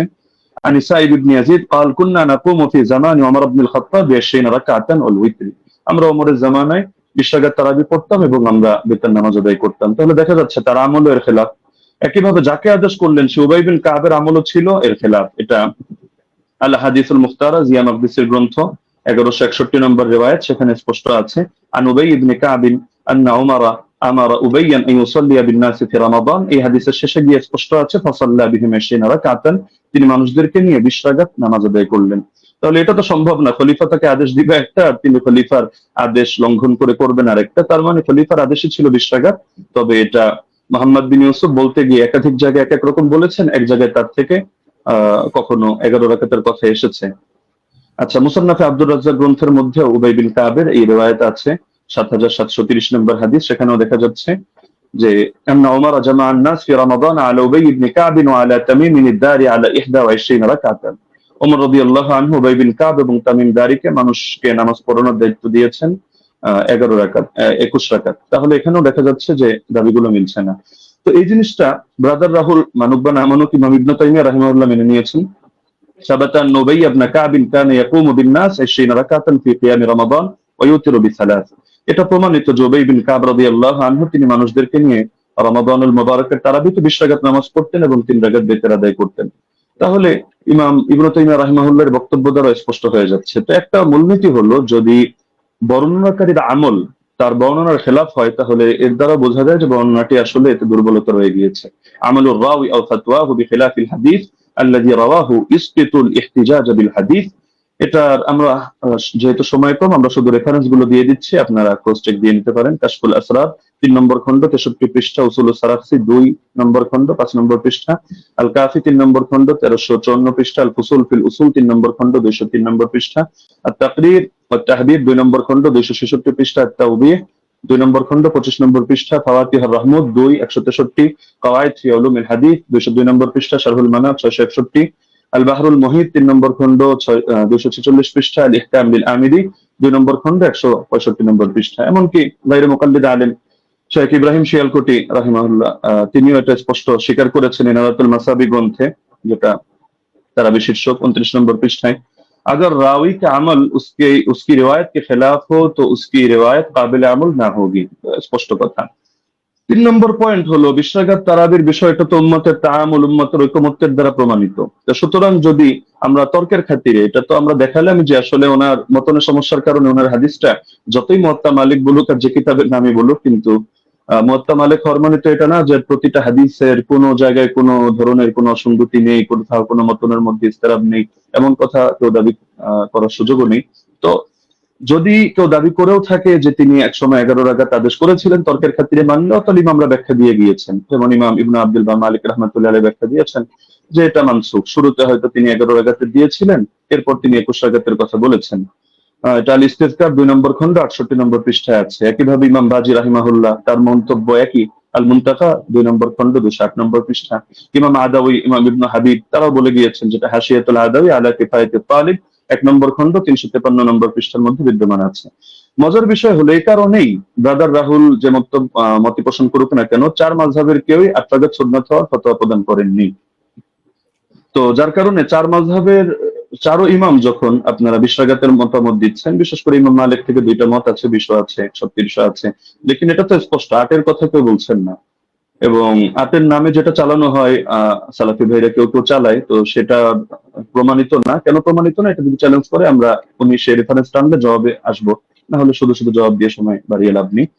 তো মূলনীতি হলো ইমাম ইবনে রাজব হাম্বলি রাহমাতুল্লাহ আলাইহি লিখেছেন তার ফাদলুল ইলমি সালাফ আলা ইলমিল খালাফ পৃষ্ঠা 83 এর মধ্যে فأما ما اتفق على تركه فلا يجوز العمل به لأنهم ما تركوه إلا على علم أنه لا يعمل به। ইমামরা যদি একমত হয়ে যায় যে হাদিসটা এটা তরক করা হচ্ছে, অর্থাৎ তারা কেউ এর আগে ফতোয়া দিচ্ছেন না, আমল করছেন না, তাহলে সেটা আসলে মজবুত থাকে না এবং তার মধ্যে বিভিন্ন দুর্বলতা তৈরি হয়ে যায়, সেটা দলিলযোগ্য হয় না। কারণ এটাকেও সাদ বলে। সাদ কখনো সনদের দ্বারাও হয়, কখনো মতনের দ্বারাও হয়। তিনি তার কিতাব শারহুল আলী তিরমিজির মধ্যে 2 নম্বর খণ্ড 624 নম্বর পৃষ্ঠা, এই কিতাবগুলোর নাম তো অবশ্যই ব্রাদার রাহুল শোনার কথা, এই পৃষ্ঠাগুলো পড়েছেন কিনা আমি জানি না, না হলে আপনি প্রয়োজনে এগুলো চেক দিয়ে আপনি মন্তব্য করতে পারেন। যে তিনি লিখেছেন ওমা হুয়া শাযুল মাতনি কাল আহাদিস আল্লাতী সাহহাতিল আহাদিস বিখিলাফিহা ওয়া আজমাআত আইম্মাতুল উলামা আলাল কওলি বিগাইরিহা। যে হাদিসের ক্ষেত্রে দেখা যাচ্ছে যে উম্মতের আলেমদের মধ্যেও যারা ইমাম তারা এর বিপরীত ফতোয়া দিচ্ছেন, সেই ক্ষেত্রে সেই হাদিসের মতনকে শায হিসাবে বিবেচনা করা হয়। অর্থাৎ শায যদি কোনো হাদিসের মতনকে বলা হয় তাও সেটা সহিহ থাকে না। তাহলে দেখা যাচ্ছে যে যদি উনি পয়েন্ট বলেছেন অনেকগুলো এবং গর্বের সাথে বলেছেন, কিন্তু সবগুলো মিলে উনি সনদের আলোচনায় সীমাবদ্ধ থেকেছেন, মতনের আলোচনায় আসেননি। আমরা মতন থেকে কয়েকটা পয়েন্ট দেখালাম, আরো অনেক পয়েন্ট দেখানো সম্ভব, যে উনি যে হাদিসটা দেখিয়েছেন এটা মুস্তারিদ একটা হাদিস। আচ্ছা, এখন প্রাসঙ্গিক ভাবে কয়েকটা আলোচনা করে ফেলি যেহেতু হালকা সময় বাকি আছে। তিনি মুরসাল না মুনকাতি এটা নিয়ে একটু জ্ঞান দেওয়ার চেষ্টা করেছেন, যে এটাকে আমি কেন মুরসাল বললাম, মুনকাতি বলা উচিত ছিল। আসলে কোন জায়গায় কোন শব্দ ব্যবহার হবে এটা পরিভাষাগুলো একটু বিস্তরভাবে করা লাগে। শুধু একটা তাইসির মুস্তালাহিল হাদিস পড়েই ইমাম আর ফকি হয়ে গেলে তো মুশকিল ব্যাপার। যেমন আমি আপনাকে প্রসিদ্ধ কিতাব যেটা আপনারা পড়েন নুকাত আলা মুকাদ্দিমাত ইবনে সালাহ 1 নম্বর খণ্ড 447 পৃষ্ঠা দেখবেন। একইভাবে আল ইবহাজ 2 নম্বর খণ্ড 339 পৃষ্ঠা দেখবেন।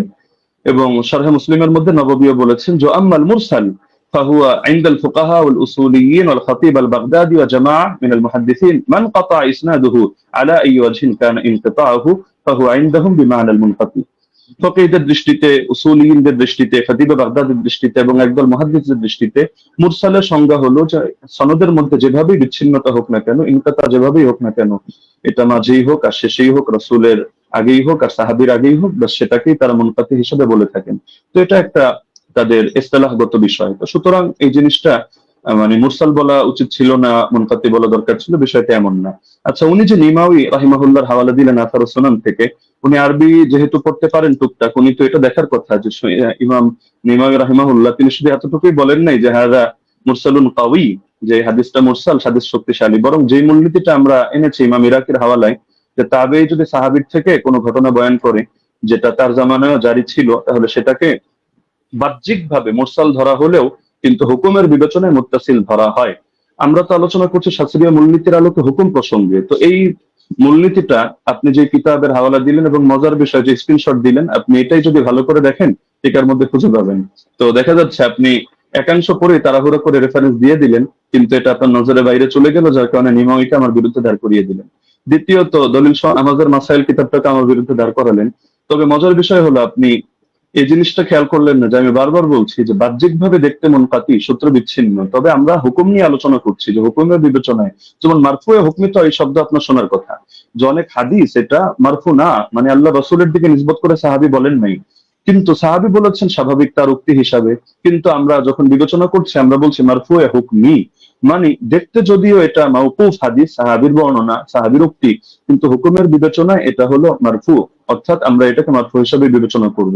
এখন যদি আপনি এক কিতাব খুলে দেখেন, দেখো সে তো মাওকুফ বলেছে, অথবা আপনি এখন তাহলে মারফু বলছেন কিভাবে, তাহলে বলতে হবে ভাই বিবেচনা বোধের পার্থক্য তো আপনাকে বুঝতে হবে।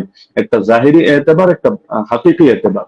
জাহিরি বিবেচনায় হাদিসটাকে আপনার মুনকাতি মনে হতে পারে, কিন্তু আপনি শাস্ত্রের কথায় যখন আসবেন, শিরোনামে যেহেতু শাস্ত্রীয় আলোচনা, তো আপনি শাস্ত্র দিয়ে দেখতে হলে আপনি শাস্ত্রের মূলনীতির আলোকিত বিবেচনা করতে হবে, না হলে মূলনীতিকে চ্যালেঞ্জ করেন। আপনি অমুক কিতাবে এটা আছে, তমুক কিতাবে এটা আছে, শুধু এতটুকু বললে যথেষ্ট না, আপনাকে মাথায় রাখতে হবে একটা শাস্ত্র পরিগণিত হয় টোটাল পুরো বিষয়টাকে সামনে রেখে। কোরআনের এক আয়াত আর এক আয়াতের তাফসীর হয়, না হলে আপনি এক আয়াত দিয়ে মতকেও বৈধ করে দিতে পারবেন, আর এক আয়াত দিয়ে জিহাদকেও নিষিদ্ধ করে সব জায়গায় সবরের আদেশ দিতে পারবেন, কিন্তু পুরো সামগ্রিক ভান্ডারকে, শাস্ত্রকে সামনে রেখে আপনার সিদ্ধান্তে আসতে হবে। এই জিনিসটা যদি না বোঝেন তাহলে শুধু আবেগী কিছু কথা বলবেন বা একটু ইমোশনাল কিছু লেকচার হবে, লেকিন এর দ্বারা শাস্ত্রীয় কোনো কথা হবে না। তো যেহেতু সারা দেশ এটা দেখছে এবং আলেম ওলামা তালিবুল ইলম সবাই মূল্যায়ন করছে, সুতরাং আমার অনুরোধ থাকবে নেক্সট পর্বে আপনি শাস্ত্রীয় আলোকে এই মূলনীতিগুলো চ্যালেঞ্জ করেন। ধন্যবাদ, জাযাকাল্লাহ। আমি কারেক্ট টাইম শেষ করলাম। মোহতরম আলী হাসান ওসাম, আপনাকে অনেক অনেক ধন্যবাদ। আমি আরেকটি জিনিস আপনাদেরকে মনে করিয়ে দিতে চাই যে আপনাদের জন্য আমাদের পক্ষ থেকে 2 মিনিট সময় ছিল বা আছে। আরেকটি খণ্ডন পর্ব আছে, আপনারা চাইলে 2 মিনিট আপনারা ব্যবহার করতে পারেন। আমি দ্বিতীয় খণ্ডন পর্বটি যাচ্ছি এবং এই খণ্ডন পর্বর পরেই আমাদের আর কোনো খণ্ডন পর্ব থাকছে না, একটাই লাস্ট। আমি প্রথমে চলে যাব ব্রাদার রাহুল হোসেন আপনার কাছে, এবং আপনি বললে আমি টাইমটা শুরু করে দেব। একটা স্লাইড পাঠিয়েছি, স্লাইড 8 লেখা আছে, 8 লেখা আছে, দেখেন। জি, পেয়েছি। জি, স্ক্রিনে নিয়ে আসতে হবে। আচ্ছা, সময় স্টার্ট নাও। জি, সো বিসমিল্লাহ। সম্মানিত দর্শক মন্ডলী, উস্তাদজি যেটা শেষ করেছেন সেটা দিয়ে শুরু করবো। উনি বললেন যে পারলে ওসুলকে চ্যালেঞ্জ করতে। আমি চ্যালেঞ্জ করে দিয়েছি। উস্তাদজি আমার 8টা অভিযোগের 2টা পয়েন্টে জবাব দেয়নি এবং বলেছিল জবাব দেবে, এবং আমি নাকি স্বাস্থ্য সম্পর্কে তেমন না জানলে এটা সমস্যা, কিন্তু কোথায় যে সমস্যা তিনি এখন পর্যন্ত বলেননি। এটা একটা কেমন হয়ে গেল। উস্তাদজিকে আবার বলে দিয়ে ওসুলকে চ্যালেঞ্জ করেছি, একটু শুনবেন। আমি আপনাকে বলেছিলাম যে হাদিস সহিহ হওয়ার জন্য ইজমাই ওসুল হচ্ছে 5খানা শর্ত লাগবে। প্রথম হচ্ছে মুত্তাসিল হওয়া, সনদের মধ্যে শক্তিশালী হওয়া, সনদের মধ্যে বিচ্ছিন্ন যেন না হয়, এবং দেখানো হয়েছে যে সনদের মধ্যে বিচ্ছিন্নতা আছে। ইয়াহি সাইদ আল কাত্তান উমর বিন খাত্তাবের যুগ পান নাই।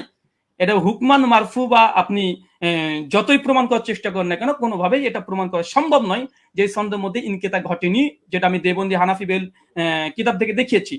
2 নম্বর বিষয়, এখানে তিনি আমাকে যে কথাটা আবার বলতে চাইলেন সেটা হাদিস সাজ হওয়া, এবং এর সঙ্গে সঙ্গে বললেন দেখেন 8 টাকাতে তারাবি যেটা দাদা রাহুল পেশ করেছেন সেটা মুয়াত্তা মালিক থেকে, আর মুয়াত্তা মালিকের সনদের রাবিদের মধ্যে কোনো সমস্যা নেই। তবে মতন নিয়ে ব্রাদার রাহুল কোনো কথা বলেনি। অভিযোগ করে তো দেখেন, অভিযোগ করলে তো জবাব দেব, আপনি তো অভিযোগটা করেননি, বরং দ্বিতীয় পর্বে এসে অনেকগুলো 1 ডজন দলিল আপনি এখানে পেশ করেছেন। এটা একটা মানে কোয়ালিটি আছে, যে শেষ পর্বে একসঙ্গে অনেকগুলো দিয়ে দিব যেন আর সময় না পাওয়া যায়, এটা আমরাও বুঝি। চলেন আপনার সেটার জবাব দিয়ে দিই। উনি বললেন যে মোহাম্মদ বিন ইউসুফ থেকে 3 জন, সাইদ বিন ইয়াজিদ থেকে টোটাল 6 জন হাদিস বর্ণনা করেছে তারাবি 20 রাকাতের টোটাল তারাবি রাকাত সংখ্যার উপরে। তার মধ্যে মোহাম্মদ বিন ইউসুফ একজন, যিনি 3 জন হাদিস বর্ণনা করেছে মোহাম্মদ বিন ইউসুফ থেকে। এক ইমাম মালিক যিনি 11 রাকাতের কথা বলেছে, যেটা আমার দলিল দেখিয়েছি। উনি বলেন মোহাম্মদ বিন ইবনে ইসহাক উনি 13 রাকাত, আর দাউদ বিন কায়েস তিনি 21 রাকাত। অতএব এখানে ইজতিরাব ঘটেছে। বাহ, চমৎকার। উস্তাদজিকে বলবো আর একটু পড়াশোনা করতে হবে। শুধু মোহাম্মদ বিন ইউসুফ থেকে মাত্র 3 জন নয়, টোটাল ব্যবহার করেছে 8 জন হাদিস। আপনার সামনে স্ক্রিন দেখতে পাচ্ছেন। ইয়াহিয়া সাইদ আল কাত্তানের মতো মুহাদ্দিস আপনি যার কথা বলেন উনিও ব্যবহার করেছেন। উনি মোহাম্মদ বিন ইউসুফ থেকে 11 রাকাতের কথা আদেশ করেছেন, যেটা মুসনাদ ইবনে আবি শাইবাতে রিয়াত স্পষ্ট সেই সনদে প্রমাণ আছে। যদি সম্ভব হয় একটা কিলো কাল করে দেখাবেন, আমি স্ক্রিন নিয়ে আসছি। 2 ইমাম মালিক তো দেখলেন একটু আগে, ইসমাইল বিন জাফর তিনিও বর্ণনা করেছেন 4, ওসমান ইবনে যায়েদ আল লাইসি তিনিও বর্ণনা করেছেন 11 রাকাত, ইসমাইল বিন উমাইয়া তিনিও 11 রাকাত, আব্দুল আজিজ বিন মুহাম্মদ তিনিও 11 রাকাত। টোটাল মোহাম্মদ বিন ইউসুফের 8 জন শাগরেদ। পয়েন্ট টু বি নোটেড, ভালোভাবে দেখেন, গেম ঘুরে যাবে এখান থেকে। মোহাম্মদ বিন ইউসুফের টোটাল 8 জন শাগরেদ তারাবির রাকাত বর্ণনা করেছে। তার মধ্যে 5 জন বাবার বর্ণনা করছে 11 রাকাত। শুধুমাত্র মোহাম্মদ বিন ইউসুফ আর দাউদ বিন কায়েস তারা বলছে কেউ 13 রাকাত, কেউ হচ্ছে 21 রাকাত। চলেন জবাব দেখেন। মোহাম্মদ বিন ইসহাক তিনি কি বলছেন? 21 রাকাত নাকি বর্ণনা করেছে। মোহাম্মদ বিন ইসহাক কে? হানাফিদের বই তাজালিয়াতের শাব্দা দেওবন্দি মুনাজিরের নাকি ইসলাম তাজালিয়াত শাব্দার 5ম খণ্ডের 311 পৃষ্ঠায় পরিষ্কার বলছে মোহাম্মদ বিন ইসহাক ইমাম মালিক তাকে দাজ্জাল বলেছে, কাযযাব বলেছে, মিথ্যুক বলেছে। হানাফিদের নিকটে মোহাম্মদ বিন ইসহাক তিনি কাযযাব, মিথ্যুক, মানে তাদের উসুল দিয়ে হাদিস জাল পর্যন্ত বলা যায়। কেন সনদের মধ্যে এই মোহাম্মদ বিন ইসহাক যিনি আছেন ইনি কাযযাব, যিনি 21 টাকা বর্ণনা করেছে মোহাম্মদ বিন ইউসুফ থেকে।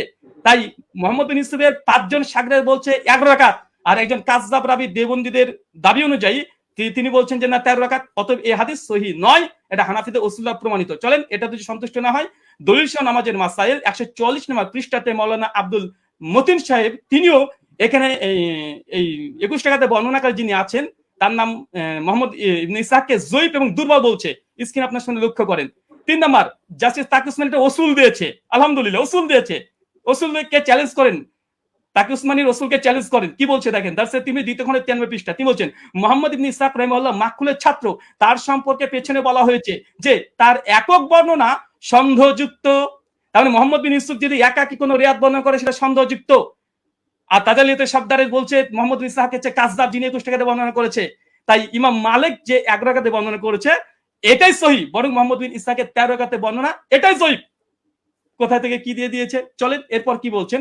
দাউদ বিন কায়েসের হাদিস দিয়ে তিনি ইজতেরাবের দাবি করেছে।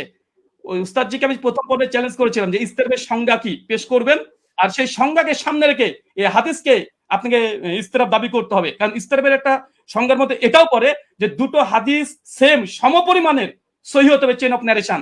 মুয়াত্তা মালিকের যে গোল্ডেন চেন সিলসিলাতুল জাহাব একটা দলিল পেশ করেন, আলহামদুলিল্লাহ এখন মতো আসবে না। আমার তো উস্তাদজি প্রথম থেকে তিনি মুনকাতে হাদিস জয়ীফ মুনকাতে দলিল পেশ করছে, একটা মুত্তাসিল পারছেন না। মুয়াত্তা মালিকের মতো একটা দলিল দিতে পারছেন না। উস্তাদজি 15-30 মিনিট শেষ হয়ে গেল, মাত্র 15টা মিনিট আছে। একটা মুয়াত্তা মালিকের মতো গোল্ডেন চেন বারবার এই মুনকাতে সনদ দিয়ে দিচ্ছেন। চলেন তারপর দেখেন দাউদ বিন কায়েসের এখানে বলছে কি যে দাউদ বিন কায়েসের ইহদা ইশরিন যে এখানে 21 টাকাতে বর্ণনা আছে। হ্যাঁ আছে। দাউদ বিন কায়েসের এই হাদিস শুধু দাউদ বিন কায়েস একা এক জায়গায় বর্ণনা করেনি, এবং দাউদ বিন কায়েস এই হাদিস আরেকজন শাগরেদ দেখেন একই সনদ। এর ইমাম ফারাবির কিতাবুস সিয়াম 175 নম্বর হাদিস। এই 175 নম্বর হাদিসে ওমর বিন খাত্তাব তারাবি জামাত করেছে, এখানে রাকাতের সংখ্যা উল্লেখ নেই। আর এইখানে দেখেন মুসান্নাফ আব্দুর রাজ্জাক উসমান সাহেব যে দলিল পেশ করেছে 21 রাকাতের, এই 21 টাকা যদি হয়েও যায় এখানে ওমর যে আদেশ করেছে দাউদ বিন কায়েসের বর্ণনাতে নেই। কিসের ইস্তেরাব? দাউদ বিন কায়েসের রিওয়াতে এখানে যে আদেশ করেছে নির্দেশ দিয়েছে ওমর নাই। ওমরের জামানায় পড়তো, কে পড়তো, কারা পড়তো, কে আদেশ করেছে, ওমর কি তাকে নির্দেশ করেছে, কিচ্ছু নাই। তাই ইস্তেরাব হওয়ার জন্য মতনের মোটামুটি সরাসরি কন্ট্রাডিকশন থাকতে হয়, সরাসরি কন্ট্রাডিকশন থাকতে হয়, অথবা দুটো মতন এমন সনদ এমন শক্তিশালী পর্যায়ের যেগুলো তাকবির দেওয়া সম্ভব নয়। এখানে 21 টাকাতে যে দাউদ বিন কায়েসের দুইজন এক জায়গাতে তিনি বর্ণনা করছেন, কোন রাকাত সংখ্যা তিনি বর্ণনা করছেন না। তাই এই দাউদ বিন কায়েসের 21 টাকাতে হাদিস দিয়ে তারপর যদি ধরে নি ফর সেক অফ আর্গুমেন্ট দাউদ বিন কায়েসের হাদিসে ওমর আদেশ দিয়েছেন নাই, তাই এই হাদিসকে সামনে রেখে মুয়াত্তা মালিকের হাদিসকে ইস্তেরাব দাবি করা এটা বেলপাক লেখাকের কি। আর 2 নাম্বার ইবনে ইসহাকের যে 21 টাকাতে বর্ণনা, ইবনে ইসহাকের ওই রিওয়াতে ইবনে ইসহাককে সরাসরি দেওবন্দীরা কাজদা বলছে, দাজ্জাল বলছে ইমাম মালিকের কল নকল করে তার দলিল দেওয়া মানে গাছে কাঁঠাল গোপে তেল। তাই দুটো জয়ীফ দলিল দিয়ে মুয়াত্তা মালিকের মতো গোল্ডেন চেন সিলসিলাতে জাহাবের পুরো অভিযোগ আপত্তি করা সনদ এবং মতনে পড়ে, এটা খুব হাস্যকর উস্তাদজি। এটা আপনাকে অন্তত হাদিস শাস্ত্রবিদ আপনি হাদিস পড়ান শুনেছে একটা বক্তৃতাতে, কিন্তু এরকম করবেন আজকে আমি এটা ভাবতে পারিনি। আর তৃতীয়, যদিও সঞ্চালক আজকে দৃষ্টি কেমন দিয়েছে জানি না, আজকে আমাদের আলোচনাতে ছিল যে তিনি কোনো ফাতোয়া ফারাজ দিবেন না, তিনি ওসাইমিনের ফতোয়া নিয়ে এসেছেন, ইবনে তাইমিয়ার ফতোয়া নিয়ে এসেছেন, ইবনে আব্দুল বারের ফতোয়া নিয়ে এসেছেন, স্যার মাযহারের ফতোয়া নিয়ে এসেছেন, ফাঁকা মাঠে গোল দিতে চেয়েছেন, এখানে থামানো হয়নি। যদি এরকমই হয় আমরা দোল দিতে পারি, চলে সামনে আসছে। আচ্ছা, তার মানে বোঝা গেল মুহাম্মদ বিন ইসহাকের ওই রেবাত 3 জন নাই উস্তাদজি, 8 জন। 5 জন বলেছে 11 রাকাত, আর 2 জন বলেছে 13-21, আর দুটো হাদিসই জয়ীফ হানাফি দেওবন্দীদের উসুল অনুযায়ী। তাই ওটা দিয়ে ইস্তেরাব দাবি করা বেলপাকলে কাকের কি এরকম হয়ে যায়। আচ্ছা,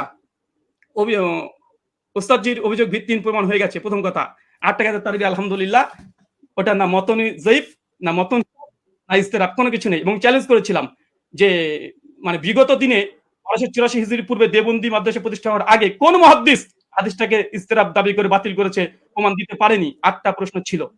আচ্ছা, 20 রাকাত ইতিহাস বললেন, যখন 20 রাকাতের ইতিহাস, 20 প্রথমে হয়তো 11 রাকাত তারাবির আদেশ করেছিল ওমর বিন খাত্তাব, পরে হয়তো 20 রাকাত করেছে। তার মানে তিনি স্বীকার করে নিয়েছেন অর্ধেক যে ওমর বিন খাত্তাব 11 রাকাতের আদেশ করেছিলেন।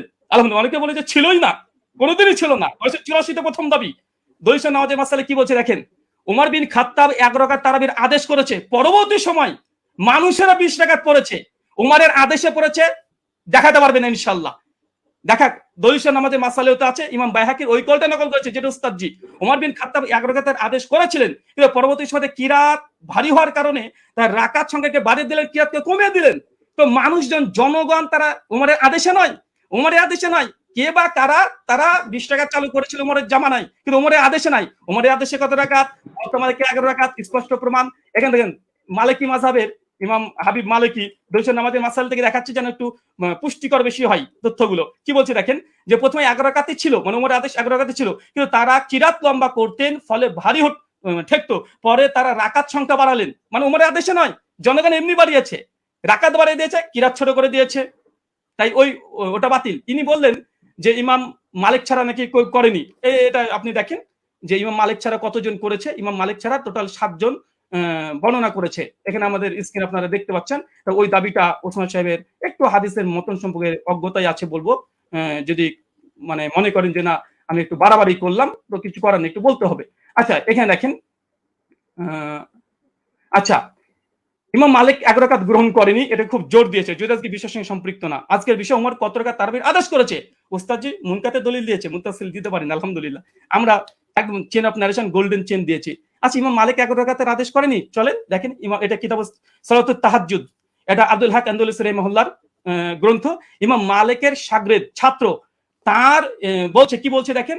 এখানে বলছে কলা শাহ বিন আব্দুল আজিজ আন মালিক, মানে ইমাম মালিকের ছাত্র, তিনি রিওয়ায়াত করছেন, কি বলছেন, আল্লাজি আখতারা বিহা, ইমাম মালিক যেটাকে গ্রহণ করেছে, এখতিয়ার করেছে, কি করেছে, বিহি নাফসি, ইমাম মালিক নিজের জন্য কত রাকাত তিনি করেছেন। তারপর তিনি বলছেন দেখেন, ফি কিয়ামে রামাজান হুয়াল লাজি জামা, ইমাম মালিক উমর বিন খাত্তাব যার পরে জমা করেছে উমর বিন খাত্তাব, সেটা হচ্ছে ইহিদা আশারাতা রাকাতান ওয়া হুয়া সালাতে রাসূলুল্লাহ সাল্লাল্লাহু আলাইহি ওয়াসাল্লাম। এখানে ইমাম মালিকের কথা নকল করছে সঙ্গে ইমাম মালিকের ছাত্র। আমি এখানে ইমাম মালিকের ছাত্র ডাইরেক্ট কল, তিনি বলছেন যে ইমাম মালিক যেটা গ্রহণ করেছিলেন সেটা হচ্ছে 11 রাকাত, যেটা ছিল রাসূলুল্লাহ সালাত এবং ওমর বিন খাত্তাব যার পরে জমা করেছে, প্রথম কল। দ্বিতীয় দেখুন, এখানে হচ্ছে ইবনে কাসিমের একটা কলমে নকল করে গেছি। ইবনে কাসিম তিনি মালিক থেকে বর্ণনা করছে যে ওমরের জামানায় 36 রাকাত পড়া হতো, 36 রাকাত পড়া হতো। কিন্তু ইমাম মালিক কত গ্রহণ করেছে দেখেন, শেষে লাল দিয়ে দাগানো আছে। তারপরে হচ্ছে আক্তারা ওয়া নাফসি, ইমাম মালিক নিজের জন্য যেটাকে নির্ধারণ করেছে ইহিদা আশারাত রাকাতান, কিন্তু ইমাম মালিক নিজের জন্য 11 রাকাত। মানে ইমাম মালিকের সময় মানুষ 36 রাকাত পড়ছে, কিন্তু ইমাম মালিককে যখন সরকার যখন চিঠি পাঠায়, এই ঘটনা বর্ণনা আছে অনেক জায়গাতেই, তারপরে তাকে যখন বললো যে নামাজের সঙ্গে কি কমিয়ে দেবো, সেই সময় মালিক বলছে তারা পড়তে থাক, কিন্তু আমি নিজের জন্য ফি নাফসি, আমার জন্য ইহিদা আশারাত রাকাতান, আমি 11 রাকাতকে আমি নিজের জন্য গ্রহণ করলাম। মানুষ কি পড়ছে দেখার দরকার নেই, ইমাম মালিককে কথা মেনে নিন। আচ্ছা, এরপরে দেখেন, আচ্ছা, বদরুদ্দিন আইনি হানাফি, তিনিও উমদাতুল কারি শারহ সহিহ বুখারীতে 102 নম্বরে তিনি এই কথা স্বীকার করে নিয়েছেন যে ইমাম মালিক তিনি তার নিজের জন্য 11 রাকাতকে তিনি পছন্দ করেছিলেন। তার জামানায় কে কত পড়েছে এটা দেখার দরকার নেই, কারণ আমাদের আজকের আলোচ্য বিষয় এটা নাই যে কার জামানায় কত রাকাত পড়েছে। যদি ওটা নিয়ে ডিবেট করতে হয়, আসেন পরে একটা সেশন রাখেন, অন্যদিন একটা সময় দেন, আবার আসবো, এটাও প্রমাণ করবেন ইনশাআল্লাহ ওমর বিন খাত্তাব জামানাতে 8 রাকাত তারাবি হতো। আজকের আলোচ্য বিষয় ওসমান সাহেব ভুলে গেলে হবে না, ওমর বিন খাত্তাব কত রাকাত তারাবির আদেশ করেছেন, ওমরের জামানায় কে বা কারা কত পড়তো, কোন ইমাম কত রাকাতের ফতোয়া দিয়েছে, কে কি বলেছে, এটা নয়। হাদিস শাস্ত্রের আলোকে ওমর বিন খাত্তাব কত রাকাত আদেশ করেছে, মুওয়াত্তা মালিকের স্পষ্ট হাদিস 11 রাকাত। আপনি ইস্তেরাবের দাবি করেছিলেন, দুমড়ে মুচড়ে গেছে, আলহামদুলিল্লাহ। বরং আপনি যে দলিল দিয়েছেন সবগুলো মুনকাতে হাদিসে পেশ করেছেন, এবং আপনাকে যে চ্যালেঞ্জগুলো করা হয়েছিল, আপনাকে যে চ্যালেঞ্জগুলো করেছিলাম, সেই চ্যালেঞ্জের জবাব এখন পর্যন্ত আসেনি। যে ইয়াহিয়া সাইলাল কাত্তানের যে বর্ণনা পেশ করেছেন, কাকে আদেশ করেছে হাদিস উল্লেখ নাই। মুওয়াত্তা মালিকের হাদিস দেখেন, দুটো হাদিসকে সম্মানিত দর্শক মণ্ডলী মাইন্ডফুল রাখেন, ফ্রেশ রাখেন, এক গ্লাস পানি খান, তারপর আলোচনা শোনেন। উনি উমারের 20 টাকা তারাবির আদেশ যে দলিল দিয়েছে, মুনকাতে সনদ বিচ্ছিন্নতা আছে, কাকে উমার আদেশ দিয়েছে সে কথা হাদিসের মধ্যে উল্লেখ নেই। আচ্ছা, আর উমর বিন খাত্তাব মুওয়াত্তা মালিকের সবকিছু মজুদ আছে, আলহামদুলিল্লাহ। তারপরেও দেখেন কোন হাদিসটা বেশি মজবুত এবং কোনটা শক্তিশালী, কোনটা, চলেন। আচ্ছা, উনি বলছেন অধিকাংশ ওলামারা তো ইমাম তিরমিজি কল নকল করলেন যে অধিকাংশ আহলে ইলম তারা কত রাকাত পড়েছে, তারা 20 রাকাতের কথা বলেছে। দেখেন ইমাম তাবারি কথা নিয়ে নেন তাহলে, ইমাম তিরমিজির পাল্টা জবাব তাবারি কল দিয়ে তিনি কি বলছেন, তিনি পরিষ্কার বলছে, ইমাম তাবারি কথা আছে, কাসরি মিনাল আহলিল ইলম, অধিকাংশ ওলামারা, আহলে ইলমরা, মূর্খরা নয়, আহলে ইলমরা কি করেছে, ইহিদা আশরাতা রাকা, তারা 11 রাকাতকে পছন্দ করেছে, 11 রাকাতকে। এটা ইমাম কুরতুবীর কল মজুদ আছে। তো এরকম ফতোয়া যদি দিতে চাই, এবং আপনিও দিবেন আমিও দিব। আজকের টপিক এটা নয় যে কোন হুজুরে কত ফতোয়া দিয়েছে, জনগণ কত পড়তো, লোকজন কত পড়তো। আজকের আলোচ্য উমার কত রাকাতের আদেশ করেছে। চলেন, এখানে তিনি কয়েকটা দলিল এখানে 20 টাকাতে আবার দেওয়ার চেষ্টা করেছে, আমরা সেখানে দেখাবো। বরং আমি বলবো, আচ্ছা, 20 টাকাতে তিনি হাদিস, আরো তিনি ঝরঝর করে 6খানা হাদিস দিয়ে ফেলেছেন, আমাদের 4টেই মুরসাল। আমি সনদ দেখেন, পুরো হানাফিকে স্ক্রিনের মধ্যে রেখে দিয়েছে এখন এই মুহূর্তে। সাইদ বিন ইয়াজিদ থেকে আবু জুয়াবের হাদিস যায়িফ, চলেন এক ঝলক দেখে দেবো শুধু, কারণ এখানে আসলামি আছে, ইব্রাহিম বিন মুহাম্মদ বিন আবি ইয়াহিয়া আসলামি, তিনি পঞ্চম স্তরের মুদাল্লিস রাবি। এবং জেদ বলেছে এ রাবিকে স্বয়ং ইয়াহিয়া ইবনে মাইন হানাফি বলে দাবি করা হয়, তিনি স্বয়ং তাকে কাযযাব বলেছেন। লাইসা বিসিকাতিন, তিনি সিকা নয়, কাযযাব, তিনি মিথ্যুক রাবি দলিল দিয়েছেন। মুস্তাজি হতাশ হয়েছি আলী সাল্লাল্লাহু সাহেব। 2 নম্বর, আবুল আলিয়ার যে বর্ণনা পেশ করেছে, আবুল আলিয়ার বর্ণনা আবু জাফর রাজি জয়ীফ রাবি, কে বলেছে দেখেন এখানে নাজমুল রায়ত হাফিজ জাইলি কি বলছে, বলছে আবু জাফর মুতাকাল্লিম ফি, তিনি বিতর্কিত রাবি। কলা আলী ইবনুল মাদিনী, তিনি অনেক মানে ইস্তেরাব করতেন। কলা আহমেদ লাইসাবি কয়িন, ইমাম আহমেদ বিন হাম্বল বলছে এই আবু জাফর রাজি ইনি হচ্ছেন শক্তিশালী নয়। কলা আবু জুরা আর রাজি ইয়াহুন কাসিরা অধিকাংশ ভুল করতেন। হাফেজ জাইলাই হানাফি, তিনি বলছেন আবুল আলিয়ার হাদিসের যে রাবি আবু জাফর ইনি জয়ীফ রাবি, মুতাকাল্লিম ফি, বিতর্কিত রাবি। বিতর্কিত রাবি দলিল দিচ্ছেন মুয়াত্তা মালিকের সামনে। অবাক অবাক। দেখেন ইমাম আহমেদ বলছে মুস্তারিবুল হাদিস আবু জাফর রাজিকে। পঞ্চম আচ্ছা, এবং তিনি ইয়াজিদ বিন রোমানের হাদিসটাকে তিনি আবার পেশ করলেন মতন পরপর তিনটা হাদিসকে ইরসাল বলছে। এক পৃষ্ঠাতে হানাফিদের তিনটা হাদিস জয়ীফ, আর এটা আসর সুনানে স্পষ্ট স্বয়ং এখানে লিখে দেওয়া হয়েছে। আচ্ছা, এখানে চতুর্থ বিষয় দেখেন, উনি বারবার ইয়াহিয়া সাইদ আনসারী হাদিসটাকে উনি বলছেন যে এটা যদিও মুরসাল উমরের জামানায় পায়নি। আমি এখানে 2 মিনিট নেব, যেটা পাওয়ার কথা।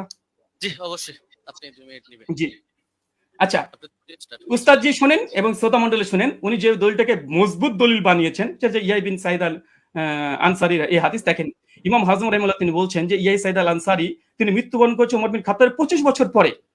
উস্তাদ জি কি দিয়ে মানুষকে মানে এইভাবে যদি রিজাল্ট শাস্ত্র নিয়ে যদি আলোচনা করতে আছেন, মানুষ তো হতাশ হবে, হতাশ হয়ে বাড়িতে ফিরবে।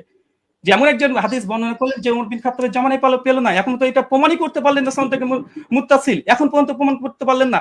এটা আপনার জন্য আমি এবং উনি বলেন যে ওসুলকে নাকি চ্যালেঞ্জ করিনি, ওসুলকে চ্যালেঞ্জ করেছি। 2-4টে মুস্তালাহুল হাদিস, মানে এই গোটা আলোচনার সারমর্ম এটাই হয়ে যাচ্ছে যে এখন মুরসাল হাদিস দলিল কি দলিল না, মুরসাল হাদিস দলিল কি দলিল না।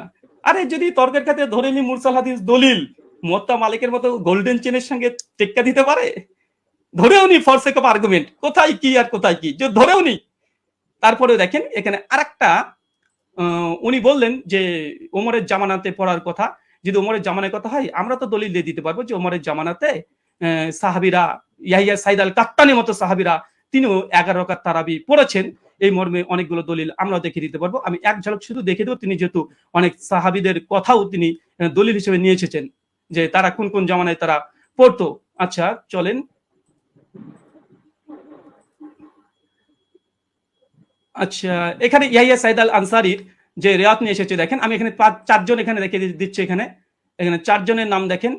আচ্ছা, ইয়াহিয়া সাইদ আল আনসারী রাহিমাহুল্লাহ তিনিও বলছেন যে ওমরের জামানায় আমরা 20 টাকা তারাবি পড়তাম। ও ইয়াহিয়া সাইদ আল কাত্তান উনি যে দলিল দিয়েছে, আমি আরেকটা দলিল দিলাম খনন করার জন্য। উনি ইয়াহিয়া সাইদ আল কাত্তান যে দলিল যে এখানেও এর হচ্ছে মুসনাদ ইবনে আবি শাইবা 7671 নম্বর হাদিস, তিনিও বলছেন যে ইহিদা আশরাতা রাকা, ওমরের জামানায় আমরা 11 রাকাত পড়তাম। আলহামদুলিল্লাহ। আরেকটা দেখেন আব্দুল আজিজ ইবনে মুহাম্মদ, তিনিও বলছেন যে ওমরের জামানায় আমরা 11 রাকাত পড়তাম। আপনার টাইম শেষ হয়েছে, আপনার 2 মিনিট শুকরিয়া, আপনার টাইম শেষ হয়েছে। জি। শুকরিয়া, জাযাকাল্লাহ খাইরান। অনেক অনেক ধন্যবাদ আপনাকে। আমি একটু দুঃখ প্রকাশ করে নিচ্ছি যে 2 আলোচকই আপনারা মাঝখানে কিছু আমার কাছে মনে হয়েছিল যে আপনাদের আলোচনাটা প্রাসঙ্গিক, যার কারণে ফতোয়া বিষয়টা নিয়ে আলী হাসান ওসামা আলোচনা করেছেন।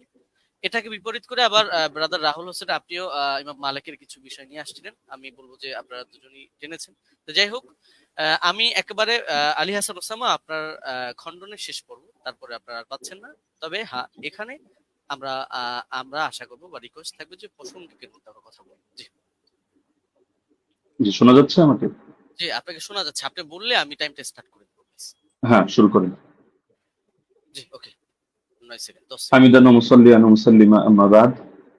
ব্রাদার রাহুল ভাইয়ের ব্যাপারে আমি একটা হতাশা প্রকাশ করছি। এই লিখিত সাজানো গোছানো ফরম্যাট দিয়ে আমার কথাগুলো খণ্ডন করতে চাইলে সবচাইতে বড় যে ঝামেলাটা আপনি করেছেন, আমি কথা বলি 50টা আর আপনি লিখিত ফরম্যাট থেকে সেই আগে চর্বিত চর্বণ যা সাজিয়ে রেখেছেন এবং 3 বছর থেকে বয়ানও যা বলছেন ওই সেগুলোই টেনে টেনে আপনি শুধু আগের কথাগুলোই করেন, অথচ অধিকাংশ পয়েন্ট আপনি কি বোঝেনই না না ইচ্ছাকৃত এড়িয়ে চলেন, আমি ধরতে পারি না। দ্বিতীয় বিষয় হলো আপনি বলেন আমি ফতোয়াটা নিচ্ছি, আমি কোনো প্রসঙ্গে ফতোয়াটা নিইনি, আমি উসুল বোঝানোর জন্য উদাহরণ দিয়েছি। ইমাম তিরমিজি রাহিমাহুল্লাহ কি মত দিয়েছেন, আলেমরা কি মত গ্রহণ করেছেন সেটা তো আমি বলিনি। আমি তো দেখিয়েছি ইমাম তিরমিজি এই বক্তব্যটা বলেছেন যে রুয়ান ওমর থেকে বর্ণিত হয়েছে 20 রাকাতের কথা, এই প্রসঙ্গে এনেছি। আপনি কথা না বুঝেই সেই লিখিত ফরম্যাটে খণ্ডন করতে গেলে এটা ভুল করবেন, শুধু আবেগী কথা দিয়ে তো হবে না। আর শুধু জুবায়ের আলী জাই, নাসিরউদ্দিন আলবানী রাহিমাহুল্লাহ ওনাদের শুধু হাওয়ালাগুলো থেকেই ওই কপি পেস্ট করে আপনি একটা ফরম্যাট সাজিয়ে রাখলে সব কথা খণ্ডন করতে পারবেন না। এখন আপনি বারবার বলছেন যে আপনি একটা সনদ দেখান যেটা ইনকিতা নাই। আরে ভাই, আপনি তো উসুলের আলোকে কথায় আসবেন। আপনি তো, আমি যে উসুলগুলো শুনালাম ইতিমধ্যে 8-10টা উসুল শোনানো হয়ে গেছে, আপনি উসুলেরই কোনো ধার ধারছেন না। আপনি মুরসাল নিয়ে শুধু মুকাদ্দিমায়ে মুসলিম থেকে একটা হাওয়ালা দিয়ে দিলেন, ব্যাস শেষ। যেন মুরসাল নিয়ে পৃথিবীতে আর কেউ কখনো কিছু বলেই নেই। তো যাই হোক, আমি এগুলোতে আসবো। আমি প্রথম শুরু করি, আপনি দাউদ বিন কায়েসের যেই বক্তব্যটা দিলেন, যে দাউদ বিন কায়েসের এই বক্তব্যের মধ্যে এখানে আদেশের কোনো কথা নেই। আসলে আপনি আরবি কতটুকু পারেন আমি জানি না, আপনি আরবি মতনগুলো পড়েন না, আজকে ইচ্ছাকৃত কিনা আমি জানি না, যে মতনের ভুল থেকে বাঁচার জন্য কিনা, হতে পারে, হলে হতে পারে, অন্য হিকমত থাকতে পারে, সময় বাঁচানোর ব্যাপার হতে পারে। আপনি এই বাক্যটার অনুবাদটা করে দিয়েন আমাকে, যে দাউদ বিন কায়েসের রিওয়ায়াতের মধ্যে যে আছে যে আন্না উমর জামা আন-নাস ফি রমাদান আলা উবাই ইবনে কাব ওয়া আলা তামিম আদ-দারি আলা 21 রাকাতান। এই জামাআর সাথে আলা অব্যয়যোগে যখন বলা হয়, জামা উমারু, ওমর মানুষকে জমা করেছেন কোন ব্যাপারে? আলা 21 রাকাতান, 21 রাকাতের ব্যাপারে। তখন এর দ্বারা কি বোঝায়? যে ওমর আদেশ করেন নাই, ওমর কিছু বলে নাই, তারা নিজেদের থেকে পড়ে নিয়েছেন। এই অনুবাদটা এটা কোন ডিকশনারির আলোকে করলেন পৃথিবীতে? এটা কি মেড ইন ইন্ডিয়া না মেড ইন বাংলাদেশ? এটা আমাকে অনুগ্রহ করে আপনি দেখাবেন। আর আপনি বললেন যে 8 জন বর্ণনা করেছেন, শুধু ওই 3 জনই না। আমি তো 3 জন প্রসঙ্গ আর 8 জন প্রসঙ্গে বলিনি। আমি তো কথাটা বলেছি এই প্রসঙ্গে যে ওনাদের বর্ণনাগুলোর মধ্যে ভিন্নতা আছে, ইস্তেরাব আছে, এই প্রসঙ্গে আমি কথাটা টেনেছি। আপনি মোহাম্মদ বিন ইসহাককে টানলেন এবং তাকে নিয়ে বড় করে কথা বললেন, অথচ মোহাম্মদ বিন ইসহাক তো আমি স্রেফ মনে হয় 5 সেকেন্ড একটা বাক্য হিসেবে, উদাহরণ হিসেবে দেখিয়েছি। আমি মূল আপনাকে সাংঘর্ষিক দাঁড় করিয়েছি দাউদ বিন কায়েসকে। দাউদ বিন কায়েসের এই সনদটাকে আপনার পক্ষে সম্ভব না এটাকে জয়ীফ বলে প্রমাণ করা, এটা সুনিশ্চিত ভাবে। আর আপনি শুধু এটা বারবার বলছিলেন যেখানে আদেশ কথা নাই, আদেশ কথা নাই। আপনি একই রকম কথার মধ্যে দেখান না যে ইস্তেরাব আছে কিনা। আরে ভাই, এখানে তো আপনার এই জিনিসটা বুঝতে হবে যে ওনার থেকে যারা বর্ণনা করেছে, কারো বর্ণনার সাথে কারো বর্ণনা মিল নেই। এক জায়গায় আদেশের কথা আছে, আরেক জায়গায় আদেশের কথা নেই। এক জায়গায় আমলের কথা আছে, আরেক জায়গায় আবার আমলের কথা নেই, শুধু আদেশের কথা। এখন আদেশ নিয়ে আপনি 8টা কেন, আদেশ নিয়ে শুধু দুটোই দেখতে পারবেন। ইমাম মালিকের যে সনদটা আনলেন, সেখানে ইমাম মালিক রহমতুল্লাহ আলী তার সনদের মধ্যে আছে যে তিনি আদেশ দিয়েছেন, আর দাউদ বিন কায়েসের মধ্যে আছে যে আদেশ দিয়েছেন। কিন্তু এখন দাউদ বিন কায়েসের এই সনদের মধ্যে জামা আলা এটা যোগ করলে অর্থ এটাই দাঁড়ায় যে ওমর মানুষকে 21 রাকাতের ব্যাপারে একত্রিত করেছেন। তাহলে এটা কিভাবে সম্ভব যে একই হাদিসের মধ্যে এক জায়গায় বলা হচ্ছে 21 রাকাত, আরেক জায়গায় বলা হচ্ছে 11 রাকাত? যদি হাদিস ভিন্ন ভিন্ন হতো, ভিন্ন ভিন্ন বর্ণনাকারী থেকে, আমরা তাহলে ধরতাম না এটা জামানার ভিন্নতা। লেকিন এরকম তো কোনো ব্যাপার ঘটেনি। তো সুতরাং এটা গায়ে পড়ে করা হয় না। আর সাত বর্ণনা কাকে বলে? দাউদ বিন কায়েসকে আপনি কোন পর্যায়ে দাঁড় করিয়ে আপনি সাজ এখানে বলবেন, বা আপনি এটাকে ওইটার সাথে সাংঘর্ষিক করবেন? যদি এক রেওয়ায়তের মধ্যে সংখ্যা কম পাই আর এক রেওয়ায়তের মধ্যে সংখ্যা বেশি পাই, তাহলে সেই ক্ষেত্রে কি হুকুম আছে? এটা তো আপনার ফতোয়ার আলোকেই করতে হবে। আপনি তো মন গড়া একটা বললে হবে না। আর কিছু কথা তো আপনি বলেছেন একদম মানে সনদ ছাড়া, যেগুলোর কোনো সনদই নেই। আপনি ইমাম মালিকের একটা ফতোয়া আনলেন, হলো তার এক শাগরেদ বলেছেন। তো তার শাগরেদ থেকে কি আপনি শুনেছেন, না ওই কিতাবের লেখক ডাইরেক্ট শুনেছে? মাঝখানে সনদগুলো গেল কোথায়? আর আপনি মাযহাব নিয়ে কথা বলতে চাইলে মাযহাবের ব্যাপারে মূলনীতিগুলো তো আপনার জানা থাকা দরকার। ধরেন মালিকি মাযহাব নিয়ে আমি 100টা মত পেলাম, তাহলে আমি কোন মতটা চূড়ান্ত ধরবো? এখন ইমাম মালিক থেকে একটা বিশুদ্ধ মত দেখাতে পারবেন না যে ইমাম মালিক রহমতুল্লাহ আলী কোথাও আত্রাজাতের মতামত দিয়েছেন।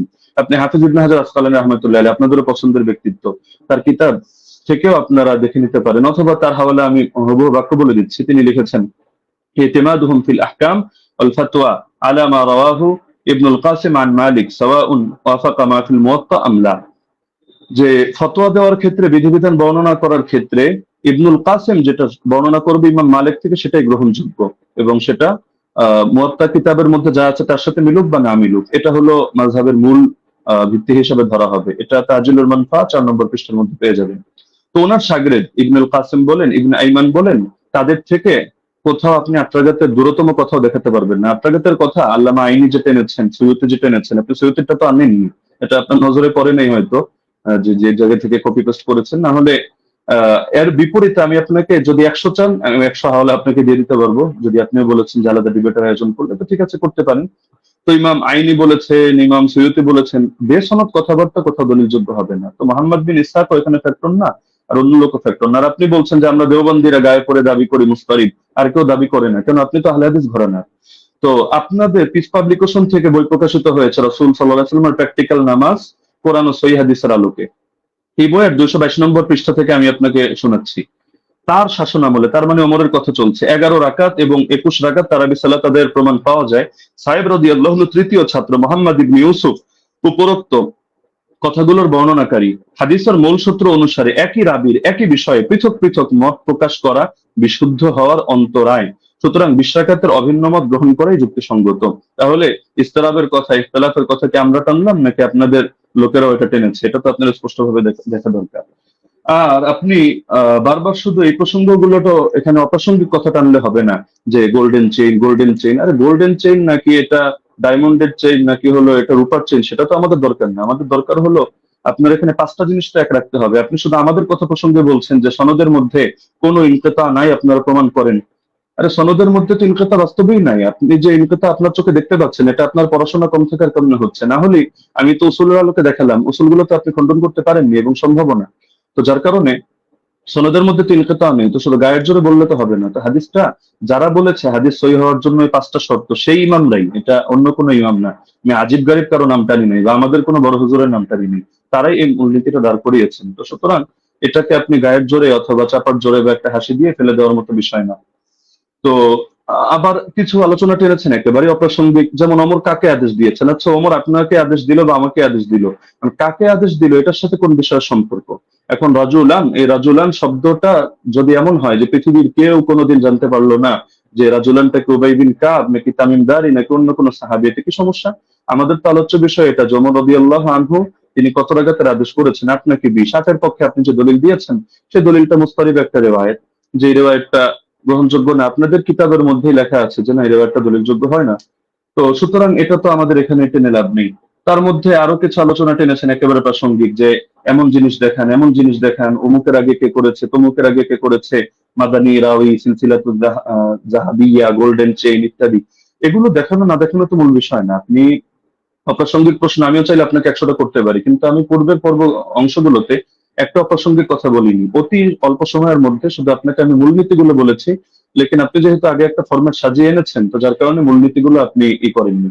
এই যে আবু জাফরকে নিয়ে আপনি মাঝখান থেকে কথা প্রসঙ্গে টেনেছেন, যদি আমি এগুলো মূল দলিল দেইনি। আরো মজার বিষয় হলো আপনি এমন কিছু খণ্ডন করে দিয়েছেন যেটা আমি বলিই নাই। আবার আমি যেটা বলেছি এমন অধিকাংশ পয়েন্ট দিয়েছেন বাদ দিয়ে কয়েকটা রিওয়ায়াত বললেন যে আপনি এটা বলেছেন, আমি হতাশ, অথচ এটার জবাব এটা, অথচ সেটা আমি বলিনি। তো মাঝখানে আবু জাফরকে টেনে এনেও আপনি দাঁড় করিয়ে দিলেন যে আবু জাফর এটা সর্বসম্মতিক্রমে যায়িফ, কিছু কারণও টানলেন, অথচ আবু জাফর মুখতালাফি যায়িফ না। যদিও এটা মূল আলোচনা, প্রাসঙ্গিক ভাবে বলছি, মুখতালাফি যায়িফ না। তাকে নিয়ে ইখতিলাফ হওয়া ভিন্ন জিনিস, আর চূড়ান্ত ভাবে যায়িফ হিসেবে স্বীকৃত হওয়া ভিন্ন জিনিস। আপনি যে মত টানলেন এই মতের মধ্যেও তো আপনি মিস্টেক করেছেন। দেখা যাচ্ছে আলবানী রাহিমাহুল্লাহ এক্ষেত্রে এই কাজটা করেছেন, সদুকুন এই শব্দটা বাদ দিয়ে পরবর্তী যে কথাটা তিনি ভুল করেন ইত্যাদি, তার মধ্যে সমস্যা, ওই কথাটা টেনেছেন। তো সদুকুন হুকুমটা বাদ দিয়ে দিয়েছেন। অথচ আবু জাফরকে নিয়ে যদি দেখেন, ইয়াহয়া ইবনে মাইন সিকা বলেছেন, ইবনু আবি মারিয়াম বলেছেন তার হাদিস লেখা যাবে, সমস্যা নেই। ইবনুল মাদিনী বলেছেন সে আমাদের দৃষ্টিতে সিকা। ইবনু আম্মার মাউসিলি বলেছেন সিকা। আবু হাতিম বলেছেন সিকা, সাদুক, সালিহুল হাদিস। জাকারিয়া সাজি বলেছেন সাদুকুন লাইসা বি মুতকিনিন। ইবনু আদি বলেছেন লাহু আহাদিসু সালিহা وقد روى عنه الناس واحاديثها عامتها مستقيمه وارجو انه لا باس به। ইবনু সাদ বলেছেন কানা সিকা। হাকিম বলেছেন সিকা। ইবনু আব্দুল বার বলেছেন হুয়া ইনদাহুম সিকা আলিমুন বিতাফসিরিল কোরআন। এগুলো আরো দেখতে পারেন আপনি তাহযিবুত তাহযিব 10 নম্বর খণ্ড 62 নম্বর পৃষ্ঠা। তো আবার তার থেকে কি কি দুর্বল বর্ণনা, এগুলো আলাদা লিস্ট আপনি পাবেন হাফেজ ইবনে আদির কিতাবের মধ্যে, আল কামিল, যেটা 5 নম্বর খণ্ড 255 পৃষ্ঠা। সেখানে দেখবেন এই তারাবি সংক্রান্ত রিওয়ায়াতটা তিনি টানেননি। তো বারবার আপনি মুরসাল মুরসাল এই গায়ের জোরে মুরসাল সাব্যস্ত করে দিয়েই কথা তো শেষ না। আমরা যে মূলনীতিগুলো বললাম, আর এটাও আমরা দেখালাম যে সনদ কোথাও সহি না হওয়ার পরও সেই ক্ষেত্রে আপনার হুকুম আরোপ করে দেওয়া হয় যে এই জিনিসটা যেহেতু উম্মতের ব্যাপক আমলের মধ্যে আছে, কখনো কখনো সেটাকে আমলযোগ্য বানিয়ে দেওয়া হয়। এটা মানে ইমামদের সর্বসম্মত একটা উসুল, যদি আমরা এগুলোকে কোনোটাকে মূল ধরি নেই। আপনি তো এখানে বলতে চাচ্ছেন, আপনার মূল কথাই এটা যে ইয়াহইয়া বিন সাঈদ হয়তো কোন আলতু ফালতু রাওয়ী থেকে এনেছেন এবং এই হাদিসের মধ্যে একটা দুর্বলতা তৈরি হয়েছে। অথচ প্রথম ধাপের মূলনীতিগুলোর মধ্যে আমরা যা বলেছি এখানে আপনার কথাগুলো খণ্ডন হয়ে যায়। পাশাপাশি সেই জামানার আমলগুলোকে আপনি যেভাবে উড়িয়ে দিচ্ছেন, যে যার যেভাবে মনে চায় আমল করেছে, লেকিন এই জায়গায় ওমর রাদিয়াল্লাহু আনহু আদেশ হয়তো ছিল না। আপনি খেলাফতের জামানা দেখেন নাই, নরেন্দ্র মোদীর জামানা দেখেছেন, এই হিসাবে আপনার এমন মনে হতে পারে যেখানে সাহাবীরা বলছেন যে সাহাবীরা আমল করতেন, কানু ইয়াকুমুন অথবা কুননা নাকুমু, আমরা আমল করতাম। তো তারা সকলে আমল করতেন আর খলিফা এখানে কিছু জানতো না, কিন্তু কোন বাড়িতে কি হচ্ছে না হচ্ছে এরকম সূক্ষ্মাতি সূক্ষ্ম অনেক বিষয় পর্যন্ত খলিফা জেনে যাচ্ছে। এটা তো অদ্ভুত ব্যাপার। খেলাফতের জামানার ব্যাপারেও যে বেদাত ওমরের জামানায় চলছে, যে ওমর একেবারে হুদাইবিয়ার সন্ধি হলো যে গাছের নিচে সেই গাছ কেটে দিয়ে আসছে, হাজরে আসওয়াদ চুমু খাওয়ার সময় পর্যন্ত ক্লিয়ার ভাবে বলছে যে আমি এই আকীদা পোষণ করি না তুমি কারো ক্ষতি করতে পারো, উপকার করতে পারো, বরং আমি এজন্য করছি তোমার গায়ে চুমু খাচ্ছি যে আল্লাহ রাসূল সাল্লাল্লাহু আলাইহি সাল্লাম চুমু খেয়েছেন এই কারণে। তো আপনি যে কথাগুলো বললেন একটা নতুন কথা আসলে আমি পাইনি। এগুলো হাফেজ জুবাইর আলী জাহির কিতাব যদি কেউ পড়ে বা শাইখ আলবানী সালাতুত তারাবি পড়ে অথবা আপনার আব্দুর রহমান মোবারকপুরি সাহেবের কিতাবগুলো পড়ে, ব্যাস ওই যা বলেছে আপনিও ঘুরে ফিরে সেই কথাগুলোই বলেছেন। বাকি মজার একটা বিষয় হলো আমি এমন অনেক উসুল টেনেছি যেটা হয়তো আপনার কমন পড়ে নাই, তো যার কারণে আপনি এই জিনিসগুলোকে পুরো স্কিপ করে চলে যাচ্ছেন। তাইসির মুস্তালাহিল হাদিস, আর এই পৃথিবীর ইতিহাসে হাদিসের ইস্তালা নিয়ে কি এই কিতাবটা এই মাত্র কয়দিন আগে লেখা হলো? এর আগে ১,৫০০ বছরে হাদিসের ইস্তালার উপরে কোনো কিতাব লেখা হয়নি। আপনি মুরসালের সংজ্ঞা দেখাচ্ছেন যে মুনকাতি হাদিস কারো মতে গ্রহণযোগ্য না। আচ্ছা কোন পর্যায়ে মুনকাতি গ্রহণযোগ্য না? খালি শিরোনাম দিয়ে হুকুম লাগিয়ে দিলেই হয়? তাহলে তো ঈমান ভঙ্গের কারণ যে 10টা শেখ মোহাম্মদ বিন আব্দুল্লাহ নজদি রাহিমাহুল্লাহ থেকে বর্ণিত আছে, এগুলো শিখে শিখে সবাই খারিজি হবে এভাবে, যে যে জাদু করে ব্যাস সেই কাফের হয়ে গিয়েছে, যে কাফেরদেরকে মুসলমানদের বিরুদ্ধে সাহায্য করে, কোনো শর্ত নাই, কোনো হদ নাই, কোনো কয়েদ নাই, ভালোভাবে কাফের হয়ে গিয়েছে। তো এভাবে শিরোনাম দেখলে তো মুশকিল, এগুলোর ব্যাখ্যা তো ইমামদের থেকেই নিতে হবে, বক্তব্য যাদের থেকে নিবেন আপনার বক্তব্যের ব্যাখ্যাও তো তাদের থেকে নিতে হবে। আর আপনি বললেন যে আমি কথা প্রসঙ্গে মেনে নিয়েছি যে ওমর রাদিয়াল্লাহু তাআলা আনহু তিনি শুরুতে 11 রাকাতের আদেশ দিয়েছিলেন। এটাও তো আমি আমার বাক্যগুলোকে খেয়াল করেন না, আমি কি বোঝেন না, আমি ধরতে পারি না? নাকি আপনি পয়েন্টগুলো নোট আউট মানে লিখে না রাখার কারণে এমন ঝামেলা হচ্ছে সেটাও বুঝতে পারি না। যে দেখা যাচ্ছে যে এটা তো আমি বলেছি তর্কের ক্ষেত্রে যদি মানে অনেক কথা আমি দুই ভাবে জবাব দিয়েছি, জবাব ইলজামি, জবাব তাসলিমি, ইলমি উসুলের আলোকে। তো দুই ভাবে জবাব দেওয়ার কারণে আপনি আগের পরের কথা বাদ দিয়ে মাঝখান থেকে একটা অংশ টান দিলে তো হবে না। আর কোন মুনকাতি, কোন মুরসাল, কোন ক্ষেত্রে কি হুকুমে যাবে এটা তো আপনাকে শাস্ত্রীয় আলোকে বুঝতে হবে। আপনি যে কোনো জিনিস শুধু একটা বাস গোল্ডেন চেইন, মাদানী রাউই অথবা বুখারী মুসলিমের শর্তে উন্নীত ইত্যাদি ইত্যাদি একটা বলে দিলেন, ব্যাস হয়ে গেল। বিষয়টা এমন না, যেহেতু আলোচনা আমাদের শাস্ত্রীয় বিষয়, এটা কোনো মাযহাবী তাকলিদি বিষয় না যে অমুক অমুকের রেফারেন্সে আমাদের কথা বলতে হবে। ইবনে উসাইমিনের হাওয়ালায় আপনি বললেন যে আমি কয়েকটা কথা টেনেছি, ওইখানে আমি ইবনে উসাইমিনের হাওলায় টানি না, শেখ সালেহ আল মুনাজ্জিদের হাওলায় টেনেছি, এটা আবেগে আপনি কয়েকবার এটা উচ্চারণ করেছেন। আর এখানে আমি তার ফতোয়া দেখাইনি, আমি এখানে ফতোয়া উল্লেখ করার জন্য বসিও নেই আপনার সামনে। এখানে আমি দেখিয়েছি যে তারা সকলে বিআমরিহি, অর্থাৎ এটা যে ওমরের আদেশে হয়েছে এই বিষয়টা তারা অস্বীকার করে নিয়েছেন। তো সুতরাং মানে যে জিনিসগুলো আপনার স্পষ্ট, তো সেই জিনিসগুলোকে গায়ের জোরে তো আপনি প্রমাণ করে নিতে পারবেন না যে না এই জিনিসটা এই প্রশ্ন আমি আপনাকে ছুড়ে দিলাম, এটার জবাব দেন, ওটার জবাব দেন, ওটার জবাব দেন, না দিলে ব্যস্ত হলে সাব্যস্ত হলো আমার কথাই সহি। বিষয়টা তো এমন না, শাস্ত্রীয় মূলনীতি। আপনি এই আলোচনা শেষ হওয়ার পর ঠান্ডা মাথায় বসেন, আমি নতুন কোনো কথা আপনাকে ছুড়ে দিচ্ছি না, যেহেতু আপনি খণ্ডন করার সময় পাবেন না, এটা আসলে আদবের দাবি না। ছুড়লে আমি ছুটতে পারি, আপনি ভবিষ্যৎবাণী করে দিয়েছেন যে এমন কৌশল হয়তো আপনি করবেন, আমরাও বুঝি না, এত বোঝার দরকার নেই। আহ আমার ব্যাপারে খারাপ ধারণা আপনি অযৌক্তিকভাবে রাখারও কোনো কারণ নেই। আর আমি তো আপনার মতো পুরোনো ডিবেটারও না যে এখানে ডিবেটের কৌশল খাটিয়ে আমি আপনাকে পরাজিত বা অপমানিত বা লাঞ্ছিত করতে চাবো না। আপনি আমার দিনী ভাই, মহাব্বতের ভাই। আপনি কাফের মুশরিকদের বিরুদ্ধে যে কাজ করেন আমি এগুলোকে শ্রদ্ধা করি এবং উৎসাহ দিই, দোয়াও করি। আগামীতেও আমি আশা রাখি আপনি কাজগুলো কন্টিনিউ করবেন। তো সুতরাং আপনার সাথে আমার কোনো দ্বন্দ্ব নেই, কোনো ভিন্ন কিছুও নেই। আল ওয়ালা আল বারা, এই আকীদাই তো আমরা ইসলাম থেকে লালন করি। তো সুতরাং অপ্রাসঙ্গিক কথা না টেনে আপনি মূলনীতির আলোকে বিষয়গুলো বোঝেন। প্রয়োজনে আপনি এই ভিডিওটা এটা শেষ হওয়ার পরও লাইভ স্ট্রিমিং আপনি ঠান্ডা মাথায় 10 বার শোনেন, 20 বার শোনেন, প্রয়োজনে মুযাকারা করেন। কোন ভুল যদি আপনার কাছে মনে হয় আপনি স্বীকার করে নেন, সমস্যা নেই। আর যদি মনে হয় না ভুল না আপনারটা সঠিক, ঠিক আছে আপনি স্থির থাকেন। বাকি সারা দেশ তো দেখছে, তারা বিষয়গুলো সঠিকভাবে বিবেচনা করবে। আমরা তো এখানে কোনো বিচারক নির্ধারণ করে বসিনি। তো যার কারণে পুরো দেশ এটা কমন সেন্স দিয়ে বিবেচনা করবে। জাযাকাল্লাহ, আমি সেকেন্ড সময় অতিরিক্ত নিচ্ছি না। জি, মুফতি আলী ওসামা, আপনি চাইলে 2 মিনিট ইউজ ব্যবহার করতে পারতেন, বাদবাকি আপনি না, করেননি। ব্রাদার রাহুল বলেন। যে আমাদের খণ্ডন যে 2টি পর্ব ছিল, 2টি শেষ হয়েছে। এখন আপনারা শুধু 5 মিনিট করে সময় পাবেন। এটা হচ্ছে রিভিউ পর্ব, অনুসংখ্যক পর্ব। এই পর্বে আপনারা 5 মিনিট করে আলোচনা করতে পারবেন, নতুন কোনো তথ্য আপনারা অ্যাড করতে পারবেন না এই পর্বে।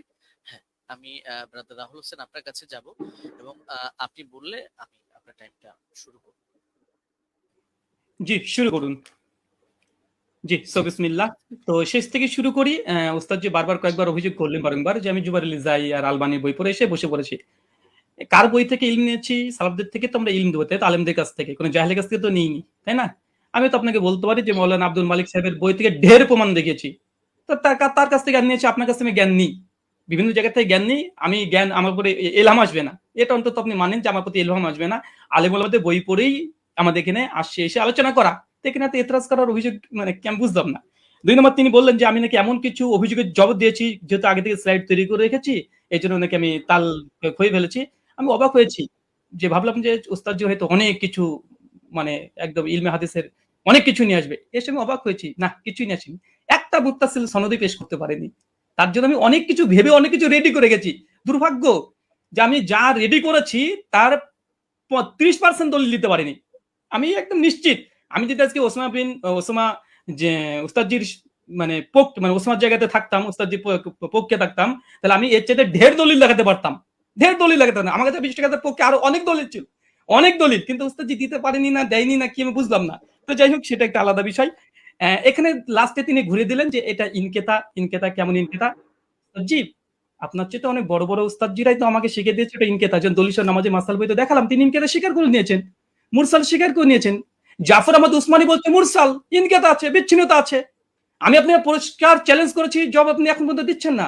যে হাদিস সহিহ হওয়ার জন্য 5টা শর্ত, প্রথম শর্ত হাদিস মুত্তাসিল হতে হবে। হাদিস কি মুত্তাসিল? মুত্তাসিল না, বিচ্ছিন্ন ঘটেছে, ওলামারা স্বীকার করে নিয়েছে। আজ যদি আপনি অস্বীকার করতে চান, জনসাধারণ দেখছে, জনসাধারণ দেখছে, এমন খেয়ানত অন্তত করাটা উচিত নয়। যেখানে আমাদের মৌলানা আব্দুল মালিক আব্দুল মতিন সাহেব স্বীকার করে নিয়েছে ইনকেতা ঘটেছে, আর আপনি এসে বলছেন যে ইনকেতা ঘটেনি, ইনকেতা ঘটেছে, তারা মূর্খ। এখন মৌলানা আব্দুল মালিক মতিনকে কেউ যদি মূর্খ বলতে চাই বলতে পারবে, তবে আমি বলতে চাই না। 3 নম্বর তিনি বললেন যে দাউদ বিন কায়েসের হাদিসের জমা হওয়ার কথা আছে, ধরে নিলাম, আচ্ছা আছে, জমা হওয়ার কথা আছে। আচ্ছা ওস্তাদ জি, এটা কি ইনসাফ? মোহাম্মদ বিন ইউসুফ থেকে টোটাল 8 জন বর্ণনা করছে তারাবি রাকাত, 5 জন বর্ণনা করছে 11 রাকাতের পক্ষে, এই 6 জন, আর মাত্র দাউদ বিন কায়েস বলছে 11 রাকাত, তাহলে 7 যদি হয় কোনটা হবে? দাউদ বিন কায়েসের বিরুদ্ধে মোহাম্মদ বিন ইউসুফের 5 জন শাগরেদ আছে, এই 5 জনকে উড়িয়ে দিয়ে দাউদ বিন কায়েসের হাদিসটা আপনি গ্রহণ করতে চাচ্ছেন?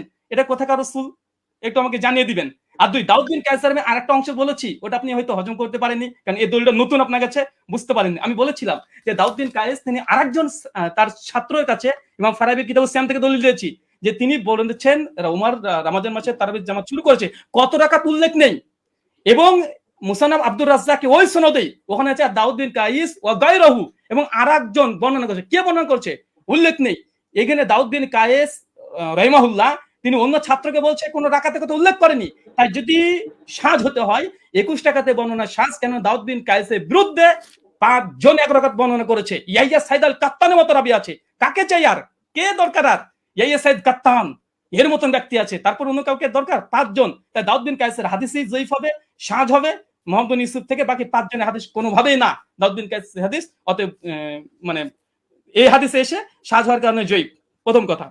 এখানে বলছেন যে ইমাম মালিক থেকে নাকি আমি প্রমাণ পেশ করতে পারবো না, যে ইমাম মালিকের ছাত্ররা, কারণ যে মাযহাবের আমি মত বর্ণনা করব সেই মাযহাবের ইমাম থেকে দেখাতে হবে। আমি মনে ভুলে গেছেন, আপনি যে কাসেম থেকে বর্ণনা পেশ করেছেন, ওই কাসেম থেকে দেখে দিয়েছি।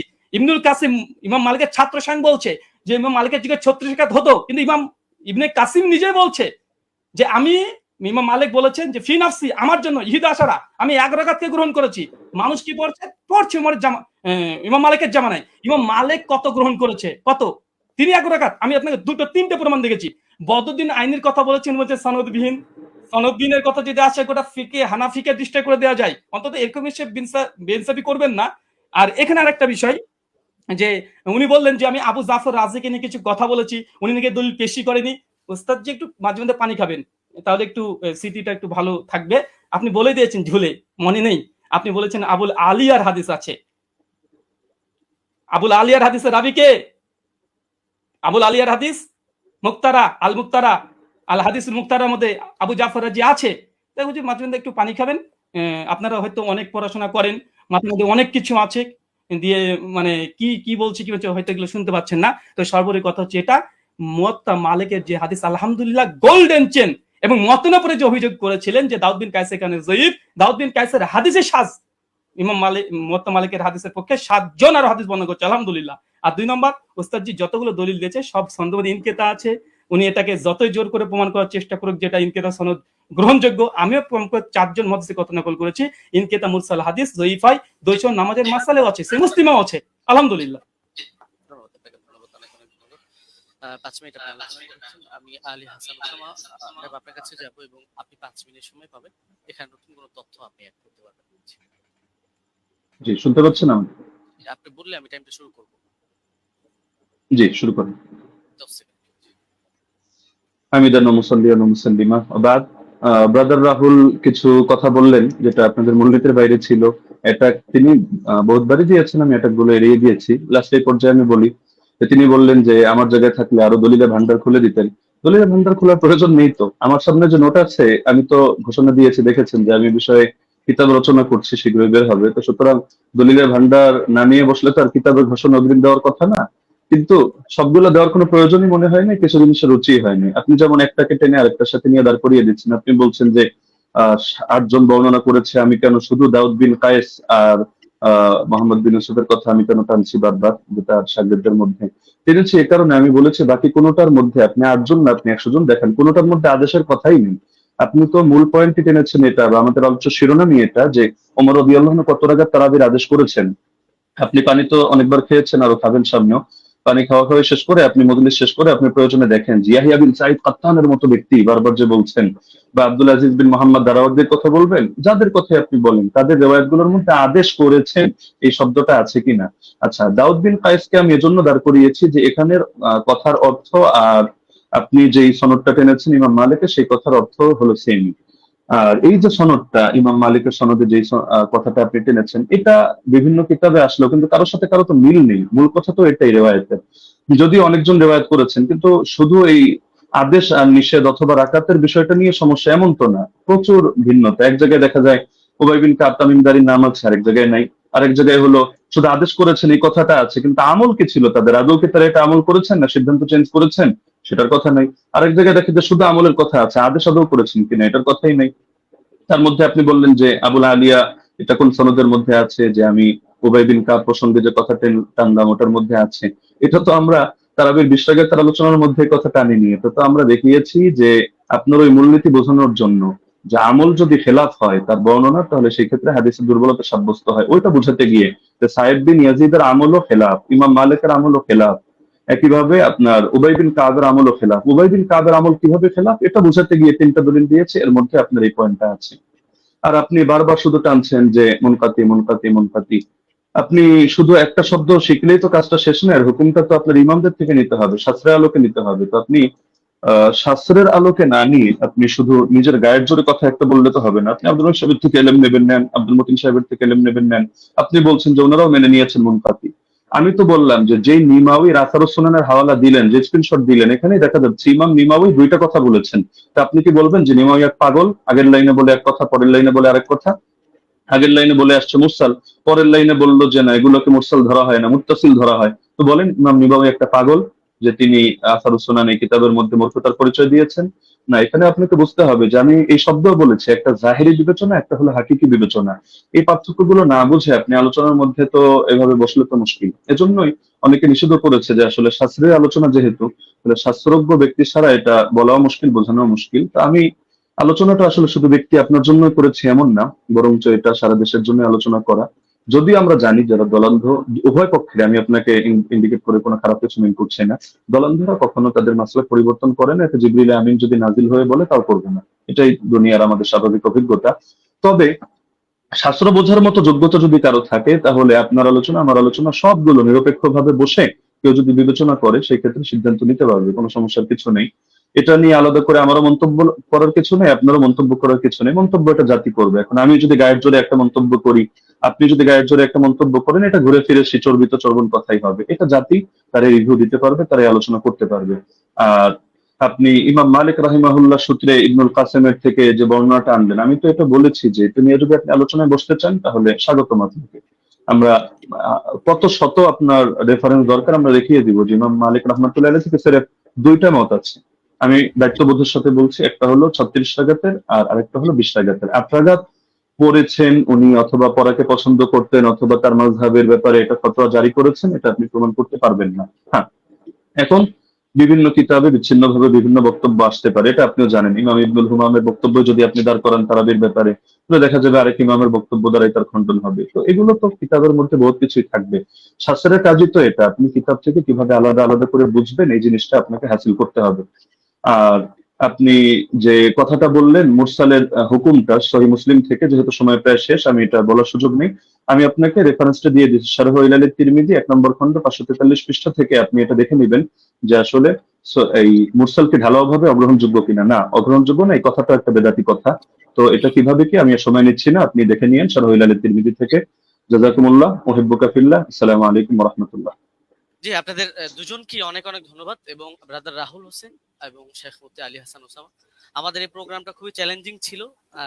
আলহামদুলিল্লাহ আমরা চেষ্টা করেছি প্রোগ্রামটি নিরপেক্ষভাবে পর্যালোচনা করার জন্য, পরিচালনা করার জন্য, এবং এই প্রোগ্রামটি আপনারা আমাকে আমাকে সহযোগিতা করেছেন। দুজনেই খুব সুন্দর আলোচনা করেছেন, এবং যারাই আলোচনা শুনেছেন আমি বলবো যে আপনারা নিজেদের মধ্যে ফাসাদ না করে আপনারা অবশ্যই দলিল গুলোকে বিবেচনা করে আপনারা সেই অনুযায়ী আমল করবেন। এবং আজকে আমার প্রোগ্রাম পরিচালনার ক্ষেত্রে যারা আমাকে সহযোগিতা করেছে, আমার পরিচালনা কমিটি, আমাদের সাথে রয়েছেন সকলের সুপরিচিত শেখ মাহবুবুল আমিন ভাই, তিনি নাস্তিকদের সাথেও ডিবেট করেন, এবং আমার সাথে রয়েছেন আমাদের রিপোর্টার মোশাররফ হোসেন ভাই এবং শিহাব মির্জা ভাই সহ আরো কয়েকজন ছিলেন। সকলকে ধন্যবাদ জানাই, এবং সর্বোপরি আমি প্রোগ্রামটি শেষ করব, শুধু শেষ কথাটা বলবো যে আমরা সকলেই নিজেদের মধ্যে মতানৈক্যকে দ্বন্দ্ব হিসাবে না নিয়ে আমরা নিজেদের যে মতের পার্থক্য আছে সেটাকে সুন্দরভাবে বিবেচনা করে আমরা উগ্রতা না করে নিজেদের সুন্দর মন মানসিকতায় মেনে নিই। এ পর্যন্তই আমি বলবো, এবং শেষ করব। শেখ মুফতি আলী হাসান ওসামা হাফিজাহুল্লাহ এবং ব্রাদার রাহুল হোসেন হাফিজাহুল্লাহ, আপনাদের দুজনের জন্য অনেক অনেক শুভকামনা রইল। আপনারা ভালো থাকবেন, সুস্থ থাকবেন। এতক্ষণ পর্যন্ত দর্শক যারা আমাদেরকে দেখেছেন, সময় দিয়েছেন, আপনাদেরকেও অনেক অনেক ধন্যবাদ। আজকের মতো বিদায় নিচ্ছি। আসসালামু আলাইকুম ওয়া রাহমাতুল্লাহি ওয়া বারাকাতুহু। ওয়ালাইকুম আসসালাম।